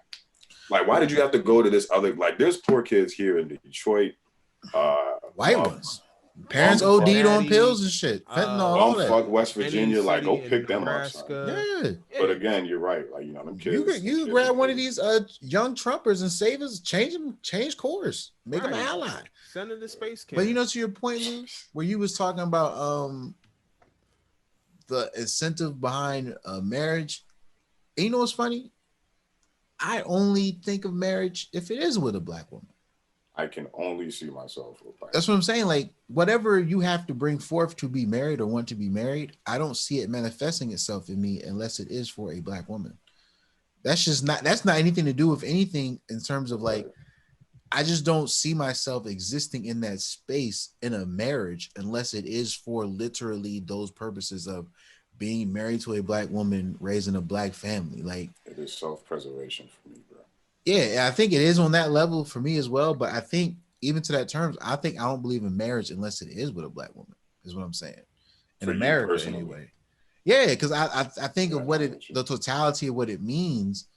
And most of me is just like, I'm not saying I couldn't like have a white woman as a like life partner or have or date one for a long time or do anything like that. I'm just saying the actual construct of marriage, I don't think I would want to enter it unless it was literally with a black woman. So I can't be a married man unless it is with a black woman. I think that's how I see it in myself. And I think that's what Kalu was hitting at a little bit, where it's just like, if I see myself in that lane, I can only be in the car with a sister. You know what I'm saying? I can't be in that whip. I can't be in the Volkswagen with 3 kids in the back. It's nobody passenger. I just can't. Hey, Because then And I'm of just like, course, why? Why am I in here? and of course, like, yeah, because it's a I safe just don't, vehicle. That's I why. just, I just don't see myself in you. And two, it's just like, how do I even put this? It's just like, yeah, again, like I've said this before. It's like it's just less of a barrier. All black people didn't grow up the same, but there's most likely less of a barrier as far as common ground, like what we believe about raising a family and schooling and cultural background. There is more common ground if I just pick a sister, bro. Like, I'm just like, Yeah. I mean, it's that simple as well. But it's like I said, I just think that is it, man. Like, yeah, I get it. I totally understand. Like I said, for me, it's like, yeah, it's ABC is simple work. It's like I don't even want to do it if it's with a sister. Like, marriage is hard, young. It's not easy at all. Marriage is very hard. that shit. I think it's one of the Yeah, hardest things you can honestly do as a human being. Like marriage, man. I think that's one thing we kind of fool people with. I'm like, no, man, you need patience. You need a whole lot of shit to be married, man, a lot of and to raise compromise. kids. Yeah, man. And like, I know I'm not there. Yeah. Um, Well, I'm still single. yeah, and like I said, I know I ain't shit. So I'm just looking Hey, at it like, there it is. yeah, and it's not even like in a bad way. It's just literally like, I don't know, man. It's I'm just not like, there yet. yo, Like that's nah, good. Hey, I'm a work in progress, man. I'm dating myself right now. Like, all right. I'm trying to figure out who the fuck is Joel. Like, Mm, I've been finding out all this year what Joel is like without traffic, that's not so even having to interesting. commute. You know what I'm saying? Mm, A part of me fooled myself into thinking my volume of writing would increase Without traffic and going without to work. traffic. I was deluding myself right there. I had to come to grips with that. Was a little depressing moment back in May, but I did not realize, okay, I have to get back to setting a schedule in my new life for writing. Mm, Meaning I can't just think I'll go all day because I'm here. I obviously right. have not geared my mind. My mind has been processed to be someplace all day and then show up and try to write. And now I have all this free time to just do it. It's kind of like when Steph Curry mad open and he missed a three. right. You're like, Yeah, he's like, how what? can you miss it? He was wide open. It's like, cause nigga, every time I'm shooting, the niggas usually in my face. I've gotten used to that. So that's kind of how it was for me. When I didn't have that, like I thought, yo, man, if I can only be in the gym by myself, I'm draining them. But I realized, damn, I don't even want to pull the rack out and shoot. So that was a depressing moment a little bit in May. And then I kind of come full circle with it to get myself to write some, do a little bit of this. And then it's just been very interesting to try to like grow and try to change. Like I said, this past couple weeks or past week since that, Biden decision and all that, like, and yeah, I've been flowing back, man. I'm good. Like I said, I really didn't think that was that much of a weight until it was gone. Like I said, I don't think it was a weight though. I genuinely have to believe that it was a weight. And like I said, it's still there, but a part of me is also just kind of like, okay, if something go crazy with this motherfucker now, we all know it's just him crazy. Mm-hmm. There is no ifs, ands, or buts about it. Nigga lost. We all seen this L go down live on television. CNN reporting black woman in the back open mailing ballots and swiping shit. We all seen it happen. So, like I said, I've seen three days of CNN. That 3 days of CNN is my 100% unequivocal pass to look at the next motherfucker who want to question this election and be like, you need to go to a padded room with some medication. And I don't mind telling you that to your face right now because I like the dial for where the crazy is has been set. We know who won the election, point blank, period. This isn't, okay, Obama had the cages, the kids, they can't muddy This ain't this. 2000, bro. Period. Exactly. It's, we know who the fuck lost and we know who won. Anybody talking about the other shit on the other side, we got the right to look at them and be like, You crazy, nigga. Nah. yeah, this ain't got nothing to do with the 94 crime bill. This ain't got nothing to do with Kamala jail. This got to do with what happened on November 3rd, nigga. He lost. Like, point blank, period. He lost. Like, I don't have to listen to CNN, bring the other side in. Like, they're doing that, but I don't have to listen to it. Like, I don't have to do any of that shit. That's what I don't like about CNN. Straight down the line. All right, Caucasian News Network. Look, they stick really- together, bro. Watch them in Michael trial. I mean, for the bond hearing. Watch that shit. You're gonna see a group of white people who clearly was at the Klan meeting last week. Oh, no, I'm sure. I don't like that thing CNN does where they feel the need to show the other side when we know the other side is just going to get up there and lie and say some bullshit. Like, sometimes you really don't need both sides of the story. You know what I'm saying? I don't want to see no Republican come on there talking about something. There's an error margin in this state. I'm like, nah, that nigga lost by like 200,000 votes. Yeah. What are He you lost doing? there too. When the other side doesn't have a reasonable basis for argument, it's like, Don't want to hear it. We don't need to show it. Well, that's why I said, Chappelle, in all respect, it's hard to be a humble winner when the other side's being a delusional sore loser. So it's hard to be humble. They won't admit they lost, nigga. How am I supposed to be humble winning and they don't admit they lost? I got a stunt. Just so they can drill to. But to your point, Lou, this is something I find very interesting, though. I'm going to have to, like, I thought about this as I watched CNN, right? Because I saw this, like, the look in their eyes where they was really just trying to be like, yo, these are legal votes. They was really trying to convince people. And I thought about it. I was like, yo, what if in some weird way CNN is the only reason the Fox News crowd hasn't gone crazy? Because they do placate to them and have a space for them to at least hear a possible nuance. And not to say that it's worked. I'm not saying that it's worked, but what I'm saying by that is, like, MSNBC is clearly not doing that shit, right? So when I see CNN, I'm like, because when I was watching, I was like, yo, man, I think CNN's really the reason right now niggas ain't really riding like that. Because Fox is kind of like, Trump's losing, but they still showing his tweets. So they're not really fighting against them. And then CNN's like, yo, and CNN's kind of, they're on this consistent berate of the same shit over and over again. These illegal votes, these illegal votes, these illegal votes, these illegal votes, these illegal votes. I said, I know they legal votes. I voted, nigga.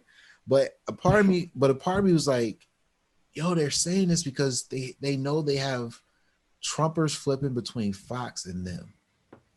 And liberals may be flipping between MSNBC and CNN. But I think there's that CNN is that go between, because like I said, for instance, for Van Jones in that, like, white ally leftist position, you also have Rick Santorum, who's there representing the ideologues on Trump's side. And he can't find any Trump, like, he's outcast joint. Lean a little closer, see that roses really smell like boo, ooh, ooh, ooh. And that's what it is. November 3rd was, we smell the shit now, or at least they have to. And Rick Santorum was always kind of there to be like, Trump's good, Trump's dope, Trump's the man. And CNN got everybody up there playing their role. Like, they got the other white woman, she's conservative white woman, and then they got the other white lady or black lady. She's the liberal black woman.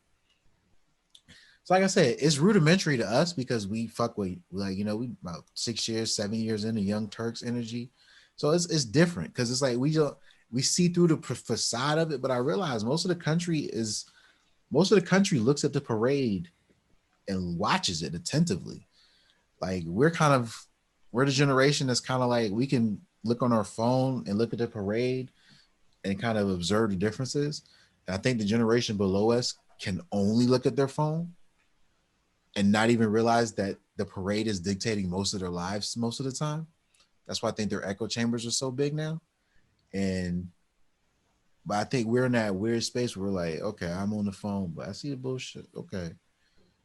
Okay. Like I said, it's like when I'm looking at my phone, the guy saying Joe's gonna win by 200,000, and CNN is telling me he just crossed 20,000 margin vote win. It's like it's that discrepancy. And that just like because my people stay on CNN, bro. Well, I'm here. That's all it is. Oh, I saw your sister post that video of your dad dancing. That nigga hilarious, bro. Yeah. I don't even know what. I wasn't home for that, but she sent me that John. I was like, this nigga cutting up. Yeah, man. It's a party. Hey, It's yo, a that's what it party. It's a was. party. It's a party. It is, man. It is. It was at least for the weekend, man. Right. That It was weekend was lit. It was dope. It was a good weekend. Like if it was no Rona, it would have been a better weekend. Oh man. But these cases is going up again. Hey, Yeah. Yeah, what it man. Yeah. is. I We'll see what Joey got in store. I was told that there have been like 3 new cases since November, um, at my job, and then somebody that one of my friends in Richmond got it. Yeah, it's just more and more people just. At this point, I'm literally like, yo, son, I think some on some level we said, yo, let's give this shit to 320 million people and see who makes it. That's our coronavirus plan See, right now. I'm thinking that a lot of us have it and just don't know it. Well, that's what I was thinking. That's what's eerie about this shit. Cause you could Yeah, test positive, not show symptoms, right, test negative, go chill, thinking you good, but you can go positive again, spread it, and not get it, not feel it, because you're just immune to the virus itself. And right. it's like, so it's trippy because I'm thinking, and I'm like, yo, it's like this is why I'm afraid of what's going to happen next is when we locked down, it was out of caution for what could happen. Hmm. But if they ask us to shut down again, it will be because of what is happening. Mm. And I don't think we'll be able to grab that level of urgency we had for it initially because of, like I said, all this time of misinformation and spin put on things, and like you just been out and like just the war of attrition. You can't stay on red alert as a human being, but for so long when there's Tinder. Like, you know what I'm saying? Like, a part of you's just like, I've been tough enough about 3. I seen this one chick I used to fuck with back in high school. She was just at the beach. I'm out the house. Like, I get it. Like, it's hard to put that back in, but I think it's going to be a problem for us because we had all of that energy for when it was just a cautionary precaution. But now I think when they ask us to get it again, it's going to be because we are already underwater and sinking, and we're not going to do it to the level to which we did it in March. Yeah, that's I was watching this video on one of my favorite YouTube channels called the Infographic Show. Highly Yeah, recommended. And they had an good episode channel. on oh, you hit? Yeah, yeah. That's my shit. Yeah, they had an episode on how pandemics end or epidemics, whatever. And one of the ways that they end is, they said socially, to where people can only be in quarantine for so long to the point where they just accept that the disease or the virus just is what it is. Like you literally just learn to live with it. Oh, we And about to polio this shit? polio is something different. That was another way But where see, this there is was a vaccine that wiped it out. Like but see, pretty this is much. the thing though. I'm fundamentally aware my aunt only lived because we social distanced and flattened the curve. she may not have received the level of care she did if the hospitals were overrun at the time in which she was put into the coma. Mm. So in the future, when you're at maximum capacity, which all pretty much about 48 states have reached for the hospitalizations involving COVID, I'm not talking about the people who get it and chill at the crib for a week and just may lose sense of taste. I'm talking about the people who actually get hammered by this thing and need medical assistance. That fatality rate will increase. So ironically, our shutdown will be comparable to Italy's when they did it, because theirs was, Yeah. we're out Yeah. of ventilators, we're out of this, we're out of that, right? Right. We're out of hospital space to put these people in. And then you have to take consideration of the emergencies that hit the hospitals already every night anyway. Mm. So what I'm saying is, in the medical staff that we lost as they've treated this thing in their hospitals and local municipalities throughout this whole pandemic. So we're going to hit, I think, the toughest phase of this, shorter staffed medically. Um, Literally, I think we may be better. We're going to be faster at testing than we were in March. But I think we always forget that the hospital, it wasn't to stop people from getting the virus. It was to stop people from getting the virus all right away and prevent the hospitals from being overflooded. Well, we didn't do that because they're overflooded right now, because I don't think we consider that my aunt was in there for like 2 or 3 months. That's 2 or 3 months on a bed. So that's one room not available. That's a section of a room not available for X amount of months. Yeah. X amount of months. And that's why Italy, it turned into who gets the ventilator, the 43-year-old woman with asthma or this 83-year-old woman who's lived a full life. And they were pulling ventilators from these 84-year-old women Yeah. to give them to the younger people. And that's where we're going to come into an impasse, because the Trump ain't done shit to bolster our medical supplies right now. Word. You know, and Biden can't work with the transition team properly because he's hauled up in the fucking bunker, won't come out and work with nobody. So at the time, literally the time when the flu is the worst in the country, November, December, and January, we won't be able to have competency in the White House to manage this. Trump's tuned out completely because he's like, fuck y'all, you don't even like me no more. And so now you look at it like there's not going to be any of that. So when they shut down again, people are just like, yo, fuck that. They're going to do their Thanksgivings. My sister shared it earlier. She said, if you love your family, you will cancel Thanksgiving and Christmas, because that's when you meet Nana. That's when you do the uncle and your fat cousin. That's when all that shit comes to the house. Like, you may not see all these people all year normally, but these are the times you're guaranteed to see them usually in our country. Right. And you're going to ask people to quarantine during this time? It's not happening. Social distance right now, motherfucker. I miss my summer fucking with y'all. I caught the shit and was sneezing for 3 days. Get the fuck out of here. Because they're not processing it like, yeah, you caught the shit with sneezing for 3 days, but who did you give it to? Right. That was laid out in the hospital because of you. So that's going to be interesting to take shape. But like I said, I think we got to, that's what I want to talk to you about too before we wrap this up. We need to do a year-end album review. We have a podcast this year, so we can actually do one when the year is ending. I think this has been an interesting inaugural year for the show to start. 2020. Yeah, so I think I want us to each bring 3 albums that we fuck with heavy this year, full projects, meaning full projects. If there's anything that's duplicate in our list, then we have to have substitutes that we can kick in. We can it doesn't matter who brings them to the table. I just think we need 9 albums to review. I'll skip the 10. You know, let's keep this in 3s. And we do 9 albums to review. That could be our little thing. We don't do 10, we do 9. And then 3 apiece. And like I said, if both of us bring the Reason album, then one of us just gets rid of one of us just pulls out an alternate. You know, and that way it's so we have a full complete set of 9. I think we have to. I want to send a list out at least by this weekend, so we can all have time to listen to it. If we have a list of the full bodies of work in the totality. I know you was heavy on the weekends project this year, Walt.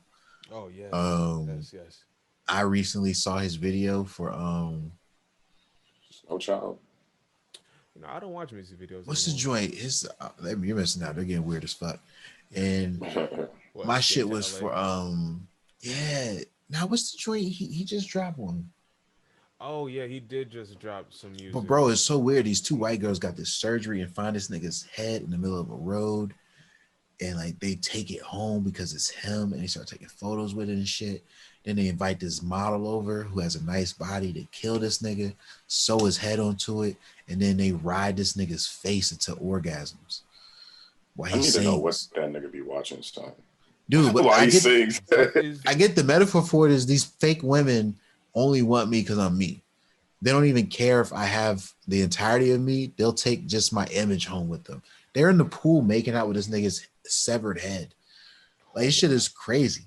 Yeah, look up weekend shit, bro. He's got like whatever happened to this nigga happened to this nigga. I think the weekend is Shit is his music is it speaks of a man who was so depressed at what he found at the end of fame. still nothing? Still nothing, bro. Still nothing. He might pull a Chappelle on us. and just dip. I hope so. He's tried his best to turn his sorrow at fame into club music, and he's successful because he's a genius. But I think to the most part, because like I said, dude, the imagery in his videos has just got so morose over the years. It started out kind of dark. You know, he's on No, that fire, shit was can't feel my very face dark. and shit. But I kind of understood that as like, Even before that. I thought it was a manifestation of his like stage fright that held him back so long in his career. The way his darkness was kind of there and the eeriness and drab in which he kind of approached Really, you took it as his stage celebrity. fright. No, I took it as like It a is literally manifest. stage fright. He I, said that himself. it is, but I also took it as like a manifestation of that darkness you must have felt because you're depressed because you have stage fright and you can't do what you want to do as an artist because of it. I would imagine that put him in a depressed state, so the music got a little not. I liked his darkness, so that's his thing, that's his niche. Right. But I think that like it's like I don't know, man. He's just very cynical about his position right now. And every time I listen to him, I don't think he's allowed Let's to be open with his darkness. So, but that's let's good. wait, say that again, what? Uh, the the openness with his darkness, like it, because it always seems to be uh polished and really shiny. It's easy to gloss over. no, it is, Yeah. and that's kind of like it reminds me Okay. of Mac Miller's last album, Mhm. where you clearly hear like warning signs. I'm not saying the weekend's all dear or anything, but I'm just talking about like I'm listening to this shit because, like I said, the visuals with his songs, and it's just like, yo, It's he's mad at all the superficial women he's met. right. Like he's mad at like the industry fake shit, but he's also because I just think of Starboy, and he's just like, I'm a Starboy, and fuck it, like it's just like, and like I get it. He tried to do what Drake suggested to Kendrick and Buried Alive, which is just like, you know, women be the tastemakers for the shit that we make, and just bury yourself in a casket full of bitches and the pride. Just bury yourself alive, basically. Like, just dive into that shit. And that's what I feel when I watch his video for Heartless, because that's his whole point. Yeah, Is like, I know you're not I like heartless that because video. you made a song called Heartless. And plus, you've been in a long term relationship where Right. I don't think Yeah. you were abusive or anything like that. Okay, this what I made me say. It feels like he's trying to convince himself he's a villain and he's not. Yeah. He He's really cares. Zuko. That's it. no, I think Exactly. yeah, that's interesting, but I think that's just his like outward persona because I feel like one, his music has always been dark, even all the way back to Trilogy. Mm. And I like that. But then I do start to wonder, even as it gets more polished, how does the music you make affect you? Like, how can you continuously make dark music and it not affect you mentally? Because he's also coming from an That's environment yeah. where it's cold as shit in Toronto. He's also doing hella drugs. Nigga was homeless for like a good point of his life before he popped off. Um, yeah, I just wonder like how much of it is him just putting on that public persona of this like dark, heartless star boy, and how much that affects him in his personal life. You know what I'm saying? Yeah. I don't know. Yeah, I'm with you. The only reason I would have to say it is like a sincerity to it is because his music's good. And I think I got to the point where I can hear when you're just when you're a caricature of yourself, and it isn't just, for instance, because it's so polished. I understand it's something that he has that he can polish, meaning he's dark for real. Like he has a streak in him of sincere depression, and he can manifest it and create art from it. But it's like Amy Winehouse. I know you really needed to go to rehab. Yeah. Like, you know what I'm saying? It's dope, and I hear it. And I hear the pain and everything in there, but I understand like you really are there. Going to rehab. Exactly. It's juice. It's juice world. Like I understand you really on these pills, nigga. Like, and you really can't stop. I understand it. It's like, and to me, I'm just, and I think Abel's like, he's smart how he's going to navigate it. But I think for me, I have to say that it's like sincere because the music is really, it's good music, Right. just dark. So I know he's really going through shit. He's just making his lemons in a lemonade. But at some point, like you said, you're gonna be like, man, I'm getting tired of drinking this shit. And you might, and you either pull a Chappelle or you keep smoking. I feel like the Weeknd is one of those people, kind of like a Eminem, to where music is really just all he has, not material, but just the fact that like I really feel like the Weeknd is just going to keep making music. And if not, he will, I don't know, maybe he'll just fall back into being like a producer or like a director of some sort. But I don't see him slowing down anytime soon. Whereas like Kendrick will only put out some shit if he has something to say. Drake will put out some shit just because he loves it. But like, but I know at some point he's going to have to know that like, okay, I've had my run. I'm going to bow out gracefully. Nah, bro, I think he's Trump. He's going to keep going. You think so? Mindset. I just think his mindset. He's always going to release the most polished version of himself. Yeah. He's self-aware and completely aware. He don't give a fuck about what he's found in himself. Like he's like, I'm gonna keep making this shit. And I think, for instance, like we were saying, where it's like the Weeknd, where it's like tapping into that and keep going back to it. And the thing about that I would say, who'd you compare him to? Where it's like Eminem, right? At some point, I realized Eminem, you're not this guy anymore. Who's at all. You're not the, what do they call it? He's not that trailer park kid anymore, man. You don't have the angst anymore. Right. You're really having you have a good life now. You're not addicted to drugs anymore. You probably got a good relationship with your daughter. Like you're in a good space, but your music still has that caricature where you try to get into that headspace. And the only time you could really get there where I fuck with you is when people are talking shit about you, which I think naturally brings out that angst in you to get back and prove yourself. So you go hard. And those are the songs I really liked over the years, is the ones where he's just in his bag of animosity. But anytime I hear you bring up Kim, I know you really ain't mad at her no more. Right.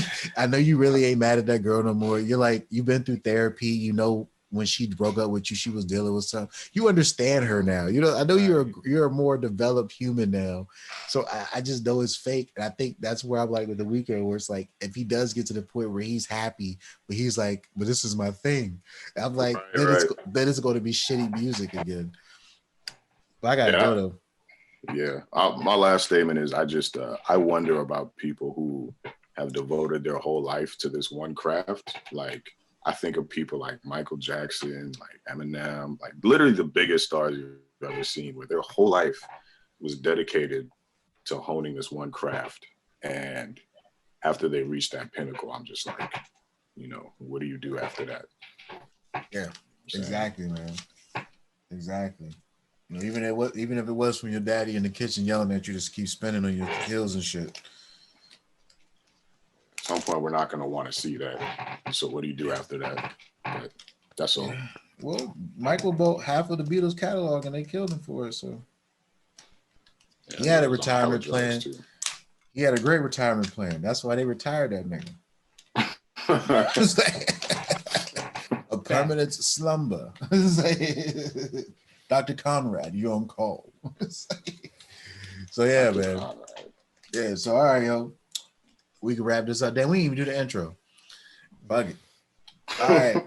Yo, this has been a TWEOM podcast. I've been your host, Joel Morris. It's your other host, Louis the 15th. And it's your other host, Walt Reed. Thank you for watching. Peace. Deuce.